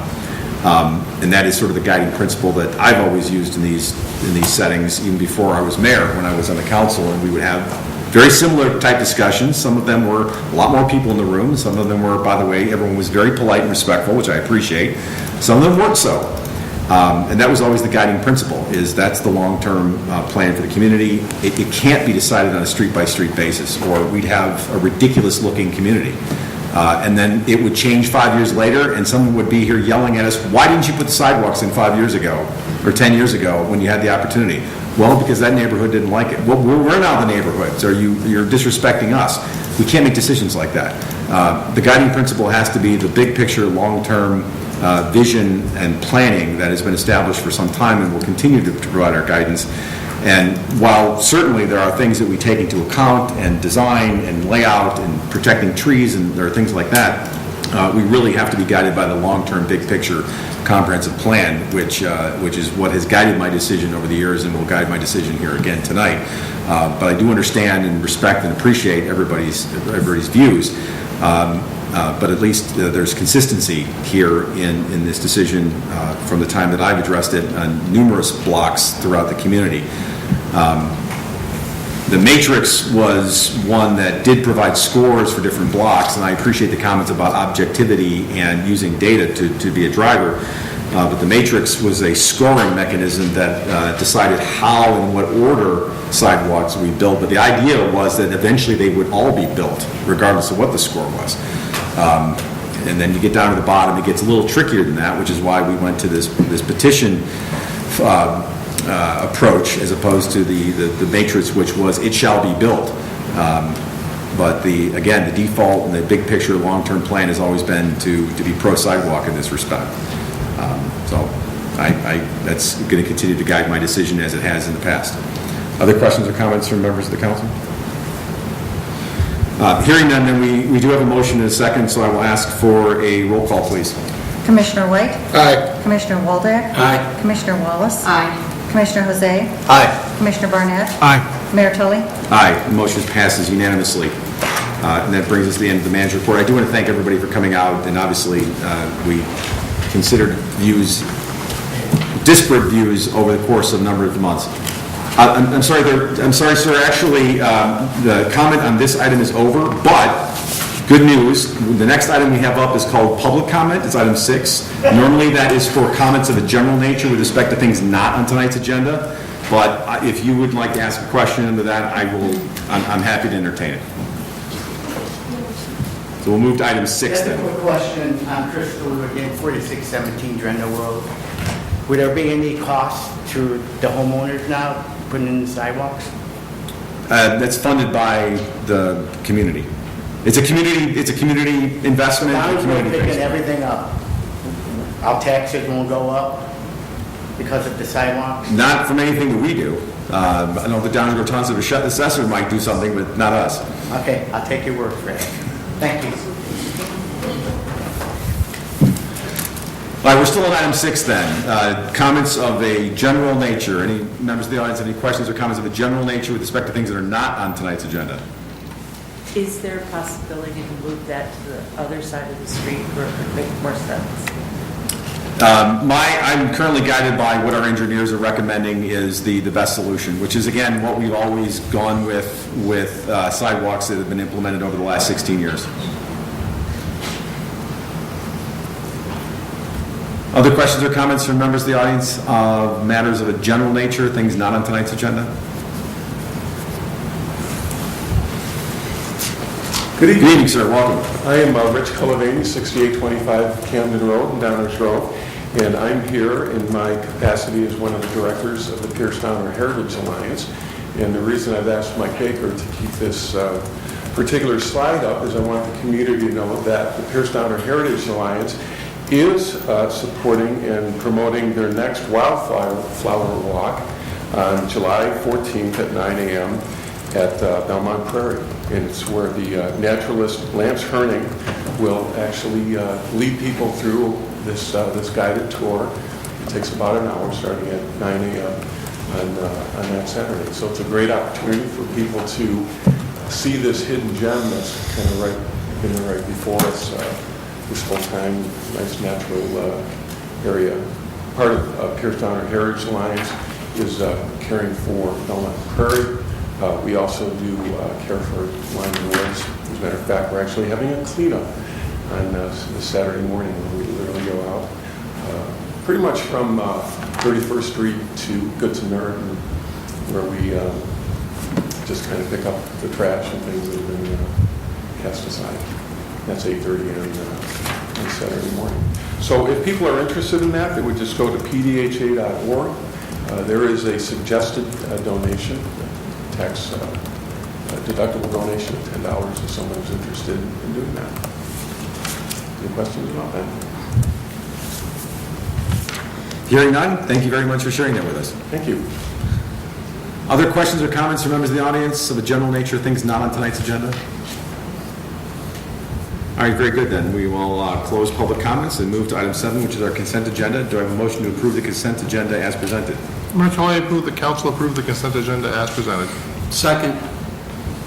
Any questions or comments from members of the audience with respect to any items on tonight's consent agenda? Questions or comments from members of the village council? Roll call, please. Commissioner White? Aye. Commissioner Waldeck? Aye. Commissioner Wallace? Aye. Commissioner Jose? Aye. Commissioner Burnett? Aye. Mayor Tully? Aye. Consent agenda passes unanimously. It brings us to item 8, our active agenda. We have no items on tonight's active agenda, so we will go right to item 9, which is our first reading or our workshop agenda. This is where items are presented for discussion and consideration purposes only. No final action will be taken on any of these items tonight. As is customary, we'll ask the village manager, who you've already met, David Fieldman, to introduce each of these items either himself or through a member of our outstanding staff. And we mix things up a little bit since this is a more informal part of the evening. Typically, we allow for presentation and questions or comments from members of the village council. And then, Mayor, happy birthday to you. Happy birthday to you. Happy birthday, Mayor Tully. Happy birthday to you. Mayor,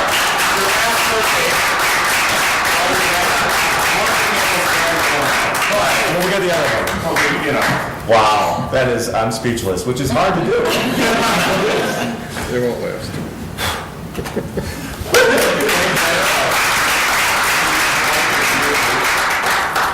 Yes. That may be the only time I ever see that again. I'm gonna take a picture of it. All right, Mayor, we will. I swear we'll go back to our regularly scheduled program. and for everyone here, we'll have some cake. Once the council adjourns, we'll have some cake. I don't know, maybe in the committee room or. Oh, Mayor, I guess we're having a picture. All right, great picture. All right. And I tried to stretch my comments. I ran out of things to talk about. I know, we were supposed to ask questions. I was wondering there, Rich. well, Mayor, we're having a little bit of lighter issues, so you know. And then the candle blew out anyway as I walked up. Mr. Colavini had one. But we will have cake after the meeting to celebrate your last birthday as mayor. thank you very much, Representative Olson. I am truly blown away. That's very kind and thoughtful, and I appreciate the village council voting me 35 again. Thank you very much. I've been asked that to be put on my license. Okay, what was I saying? I believe the first item on tonight's first reading was the impromptu birthday celebration, Mayor. Happy birthday. That's very kind of everyone. Thank you. Should we vote on that? But almost as exciting and fun is the first item, which is the resolution accepting the 2017 financial audit. Here to introduce this item is our Director of Finance, Judy Butney. Good evening, Ms. Butney. Good evening. I can't really follow that. But what I would like to do is introduce John Cutrera from BKD, who is the village's auditors, to speak on this subject. Good evening. Welcome. As long as you're not auditing my actual age, we'll be fine. Thank you, Judy. Good evening, Mayor, Village Council. I will probably try to argue that the audit is as exciting as a birthday celebration, but we'll see how successful I am. So I'm here tonight to go over the results of the 2017 audit and address any questions or concerns you may have on that process. As you may recall, this is our second year performing the audit for the village, so thank you for having us back.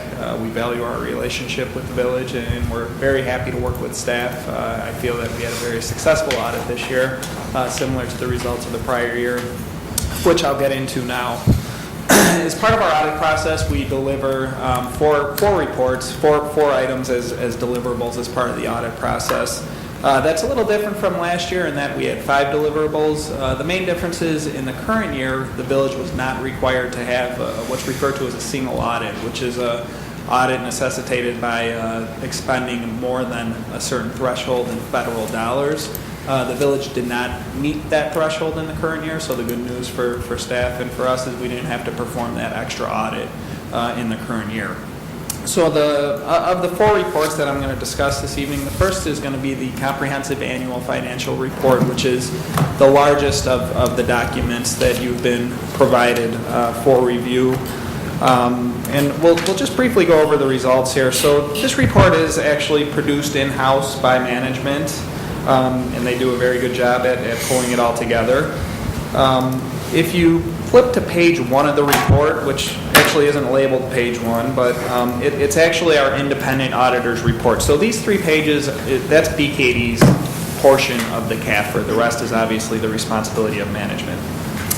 So just to go over the opinion in the current year, it's basically an unmodified opinion or a clean opinion. So we're saying that the village is presenting its financial statements in free of material misstatements and in accordance with generally accepted accounting principles. That's no different than the opinion that was provided in the prior year, which was also an unmodified and clean opinion. Directly after that opinion is the management's discussion and analysis. If you have not had the opportunity to read through the entire CAFR, I know it's a very large document, a lot of information in here. The MD&A is just a nice summary of the data. It's written by management in what's hopefully an easy-to-read format to kind of give you a summary and some context to some of the numbers that have been presented in the CAFR for the current year. So again, I would just encourage you to review the MD&A if you have not had the opportunity to do so yet.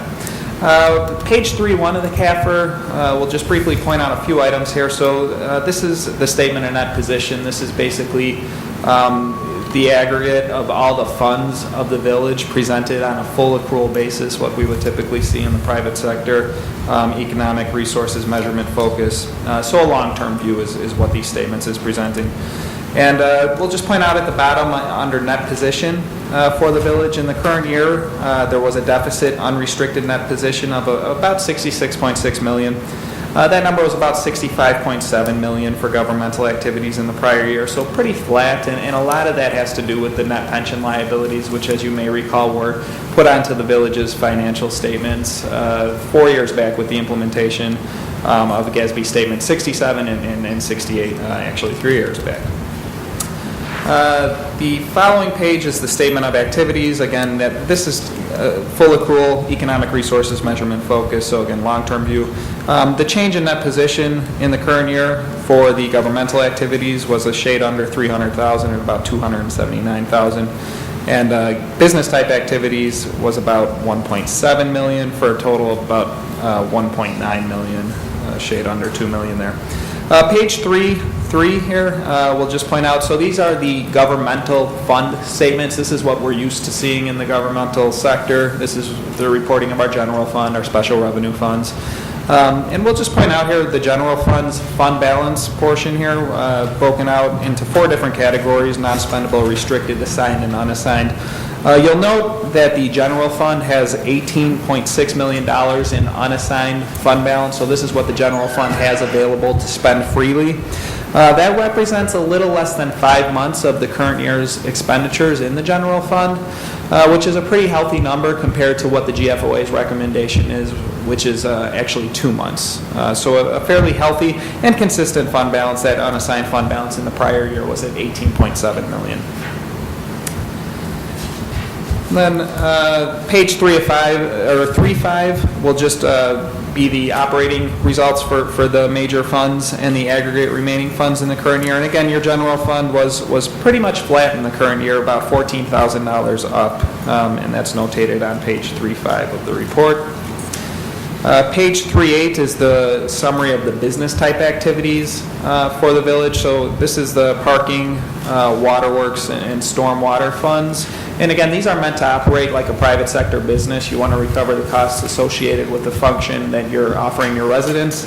And the change in net positions were all positive for these 3 funds in the current year. So they are obviously recovering their costs and doing what they're meant to be, what they're meant to be doing through the use of these charges for services. The next part of the report really gets into the footnotes, which I'm not going to get into a whole heck of a lot of detail on, pretty consistent with the prior year. I will point out that page 338 references a debt refunding which was done in the current year, which did result in the village saving on an economic basis about $122,000 related to debt service, just taking advantage of better interest rates associated with a portion of your debt there. And Starting on page 4-3, just want to point out a few things here. This is required supplemental information, so you're going to have some budgetary schedules in this section, and also some disclosures as it relates to your pension liabilities, and also your other post-employment benefit liability. So page 4.3, this is your OPEB liability, that other post-employment benefit. And just want to point this out, as in prior years, no different this year. This is just being reported as required supplemental information. So you'll see that for 12/31/17 an actuarial accrued liability of a little under $12 million, $11.8 million. So this is an unfunded liability at this point. There's no asset set aside. And there is an upcoming standard that will be required to be implemented next year, GASB Statement Number 75, which really adopts the provisions that the GASB 68 did for the pensions, and requiring that this liability is now going to go on to that statement in that position that I had mentioned a few pages back. So management is well aware of this and preparing for implementation of the fairly significant standard, but we can anticipate a number that's going to probably approximate this number. There will be some different methodologies applied in the actuarial report, but the number, this is a pretty good estimate as to what that liability is going to be looking like next year. That is going to be required to go onto the books, the statement in that position, I should say. And then just starting on page 4.8, this is 4.8, 4.9, and 4.10. Is just a nice summary of what the net pension liability has been doing, looking at it from the inception of the implementation of the standards, as I mentioned, GASB 67 and 68. So you could kind of see which way your net pension liabilities have been trending for both IMRF, police, and fire. We see on page 4.9 that the funded ratio for police was pretty consistent, 54.75. Last year, about 56.5% in the current year, and pretty similar numbers there for the firefighters' pension fund on 410, 55.6 in the prior year compared to 58% in the current year. If there's no, I'd be happy to address any questions on the CAFR. If there were any, I'd be happy to address those at this point. If not, I could get into our one other report that I wanted to cover in detail tonight, which is our required communication with those charged with governance. Obviously, the village council in this case. Sure, thank you. Let's pause there and see if there's any questions or comments from members of the village council with respect to the summary of the CAFR. Questions or comments? Appreciate the comprehensive summary, and obviously we have the document. No questions at this time. All right, great. So the other document I would just like to briefly discuss is referred to as our SAS 114 letter. Again, this is just our required communication with the village council here. And really what this letter is meant to do is to make sure you have a good understanding of what your role is in overseeing the financial reporting process of the county. So just a few high-level things I'd like to go over here. Note 1 discloses the significant accounting policies of the village. If you have not had the opportunity to get into Note 1 and review those, I'd encourage you to do so. In terms of management's judgments and accounting estimates, just a few things to note here. Depreciation expense is an estimate, and there were also some estimates applied to the insurance claims payable amounts and your net pension liability along with your OPEB liability. Long-term debt obligations, and again, those net pension liabilities, we feel are financial statement disclosures that we just want to draw your attention to. During the course of the audit, we didn't propose any material adjusting journal entries. There were some unrecorded adjustments, proposed adjustments that were not material. We did attach those to the letter. They were not made since they were not deemed material to the audit. No concerns. As I mentioned, the audit process, we came out toward the beginning of April. It was a very smooth, efficient audit. Staff was certainly ready for us and very responsive to our request, and I would say it was a very smooth, efficient audit, so we really enjoyed working with the village. With that, a few other things I want to point out in the other matters section. One thing related to cybersecurity, which is that vendor fraud section there, just kind of discussing some of the risks now that we're seeing associated with from a cybersecurity perspective.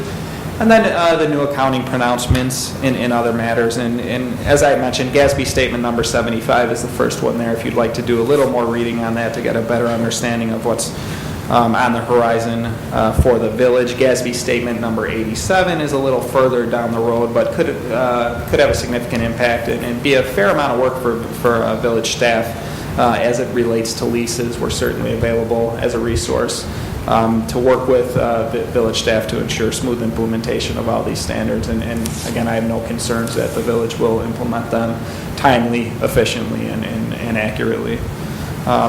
So that covers it for the required communication with the village council. One more thing I will just point out is the village does have the 2 TIF districts that require audit. We did perform audits in accordance with the state statute and did not have any concerns, issued clean opinions related to the TIF districts also. And if there's any other questions, I'd be happy to address those at this point. Thank you. Any questions on that aspect of the presentation? Any questions from members of the audience? All right, very good. Well, thank you very much for a thorough and detailed explanation. That was about as engaging as a presentation on that topic that one can make. All right. Try my best. Thank you. I would say you did pretty well. Before we move on to the next item, just a footnote on this. The Village of Downers Grove is continually recognized for exceptional financial management by auditors, by bond rating agencies, and by professional associations. I just want to thank our outstanding finance department, and especially its 4 leaders, Judy Butney, Carol Hogan, Robin Leahy, and Diva Sheldon. Their work is on display here. They lead us well. They're an integral part of the exceptional village government. So just wanted to call them out and thank them for their hard work. And appropriately so. And we echo those sentiments as well. Thank you very much. You've raised the bar, put it that way. Thank you very much. Thanks, John. Thank you. We'll move on to the next several items, which will be presented by our Public Works Director, Nan Newland. Good evening. Good evening, Mayor and Council. If it's all right with you, I'll present item... Say our award-winning Public Works Director. Thank you. I'll present item B, C, and D together, if that's all right. These are all 3 awards of contract. The first is for the 2018 Water Main Improvement Contract C, which is to A-Lamp Concrete Contractors of Schaumburg in the amount of $894,653.67. This is for the replacement of about 2,100 feet of 8-inch, what will be 8-inch water main. It's currently a variety of sizes, as well as 20 replacement water services. This is occurring on Hill Street between Grand and Fairview. It's one of the last missing remaining pieces over there, and we've been replacing water main the last few years in that neighborhood. We'll also be replacing water main on Curtis, just south of Village Hall, between Washington and Mackey, and a piece on Belden between Curtis and Maple. That adds up to about the 2,100 feet of water main. We received 7 bids. A-Lamp was the low bidder. They are currently, were recently awarded the 2018 Contract A water main replacement for the village, and have completed other projects for the village, as well as Winnetka, Deerfield, and Hoffman Estates recently in our area, and staff recommends award of this contract to A-Lamp.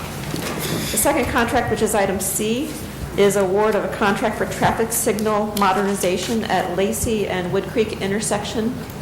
This would be to Hometown Electric of Lakeville, Illinois, in the amount of $258,238.85.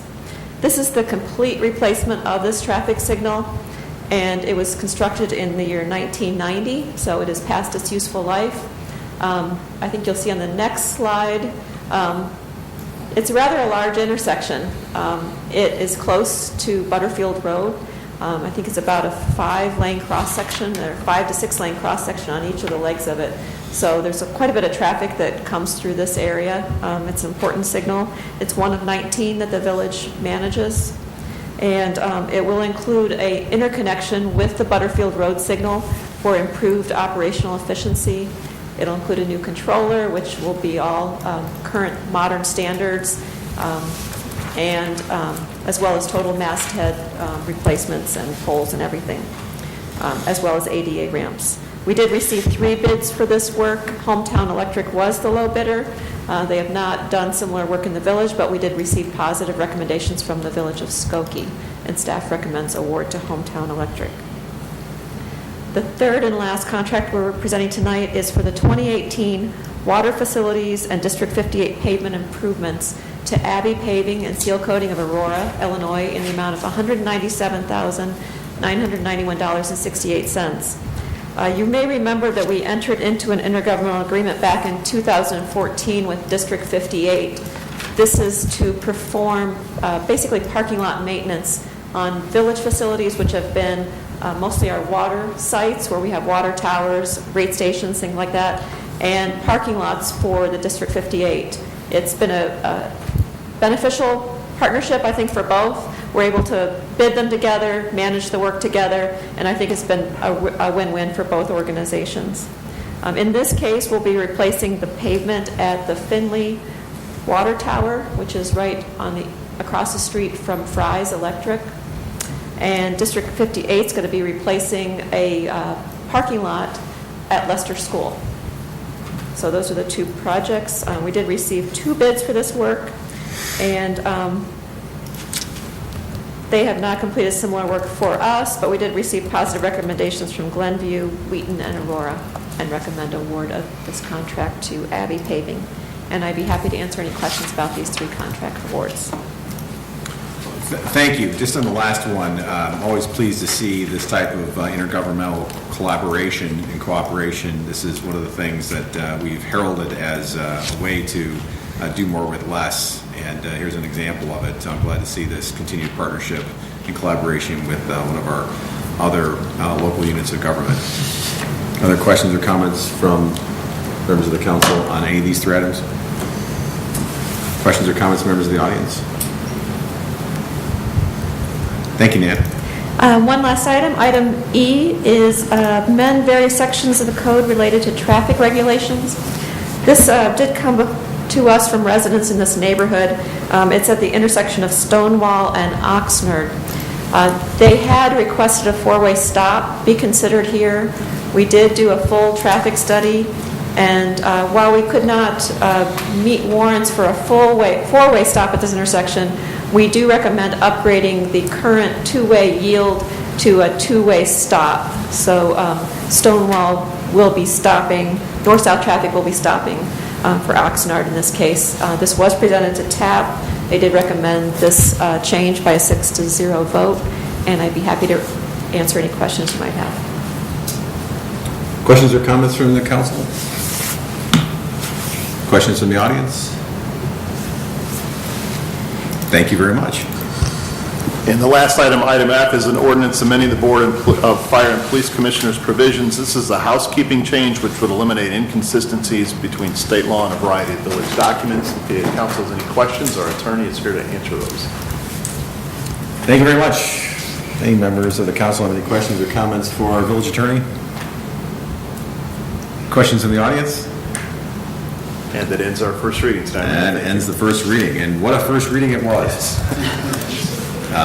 Just have to reiterate that tonight we had presentations from both our financial department and our public works department, and they both are award-winning, multiple award winners, which is something worth repeating the recognition for. Thank you to all the good work that you continue to do.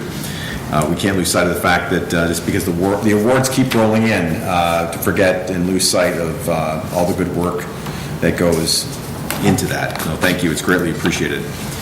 That brings us to item 10, our village attorney again. Good evening, Ms. Petrarca. Good evening, Mayor. Only 2 items to present tonight. The first is an ordinance amending parking restrictions and an ordinance amending the Board of Fire and Police Commissioner rules. That is all. Thank you, Mayor. Thank you very much. That brings us to item 11, which is reserved for council member reports. This is an opportunity for members of the village council to either share with those here in the audience or watching from home items of goings-on or other items of interest in the community, or to share something with the rest of the council with respect to their role as a liaison to some other board or commission. I'll start to my left tonight with Commissioner Barnett. Good evening. Thanks, Mayor. Just an update on library activities as school wraps up here this week and last. So is the library's activity out in the community. Summer Reading Club is getting going, and they'll be out and about around town. 2 events coming up, Thursday, June 7th at the Public Works Open House on Walnut. Folks from the library will be there handing out stickers, books, and Summer Reading Club forms. And then Saturday at the Downers Grove Downtown Market will be their library's first appearance there from 9 to noon. Again, making their presence known and helping kids stay engaged in the summer. So as a matter of sort of personal privilege, they're probably not watching, but William, I'm looking at you. Summer Reading Club forums are coming your way. Thanks, Mayor. Well done, Commissioner. Commissioner White? No report. Commissioner Wallace? No report, Mayor. Commissioner Waldeck? I do have a report, Mayor, as downtown management liaison. Is there anything going on downtown these days? Not much. I think there's going to be a Grove Fest or something coming up. 16 days from now? Could very well be. We're also planning a fine arts festival in September and July, so I suggest everybody check the website. And Friday night is the Summer Nights classic car shows, so don't forget those. I aired last time. It came to me while I was announcing it that it sounded like, and technically I was correct, that it reminded me of a Glenn Campbell song. Well, the Glenn Campbell song is Southern Nights, so I was wrong there, and staff and my fellow commissioners were quick to remind me that Summer Nights is a song by John Travolta, but they left off my favorite, Olivia Newton-John. There's also, not to slight Van Halen or Little Rob for their versions of Summer Nights, some of which I play and some which I would not. So, but classic car show Friday night. Thanks. Thank you. I'm glad that serious wrong has now been righted. Yes. Commissioner Jose. Thank you, Mayor. Since youth seems to be a theme of the evening, I just wanted to point out that despite the fact that we did dial back the years on you a little bit, even if you are 35, you're still older than the young representative that presented. Other than that, I have no report. Thank you. Thank you for pointing that out, Commissioner. Made my evening. A few more things I'd like to report out on. Number one, a reminder to everyone listening and watching at home that our Public Works Department is having an open house on June 7th from 2 to 6 p.m. That's always a very popular event. If you'd like to go see all the very cool things going on in our Public Works Department, that open house is taking place. Also wanted to report out to my colleagues with respect to some items of interest from this morning's monthly DuPage County Stormwater Management Committee. As you know, I am the District 3 municipal representative to that committee.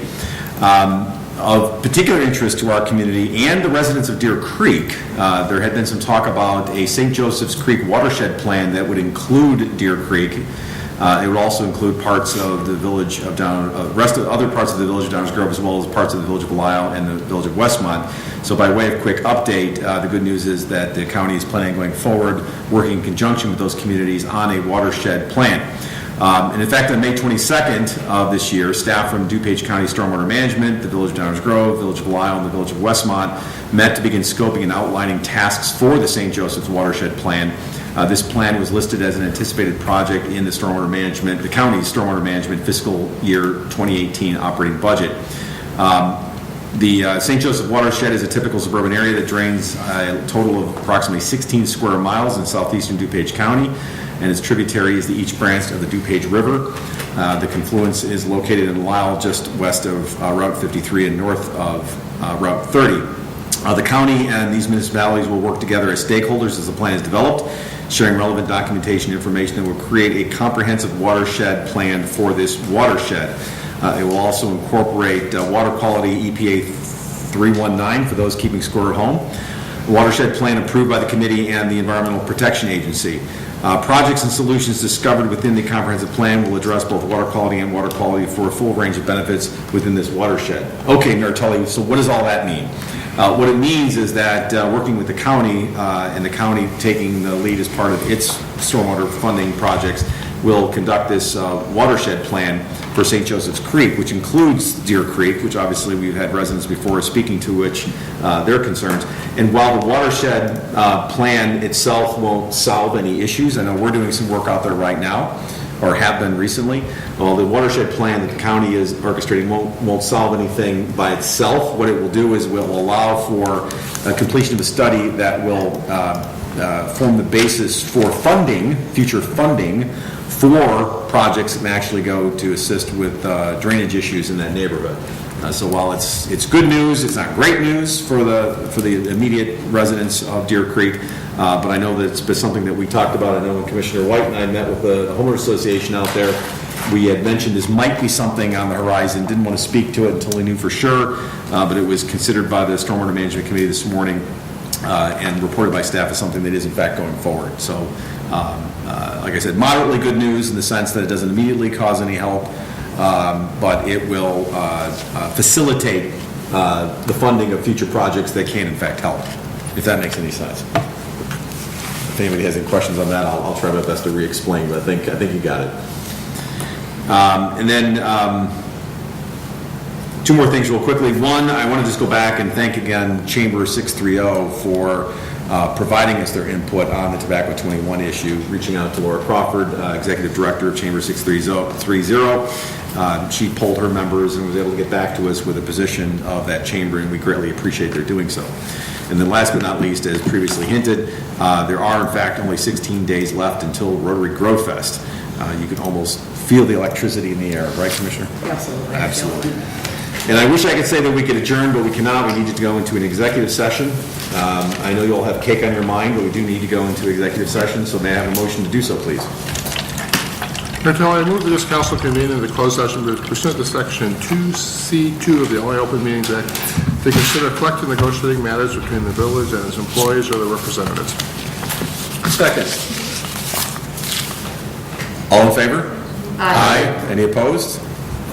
We are going to convene into closed section pursuant to the provision that was just read by Commissioner White. We're not coming back. We're not coming back for any action, so for all of you here and watching at home, thank you and good night.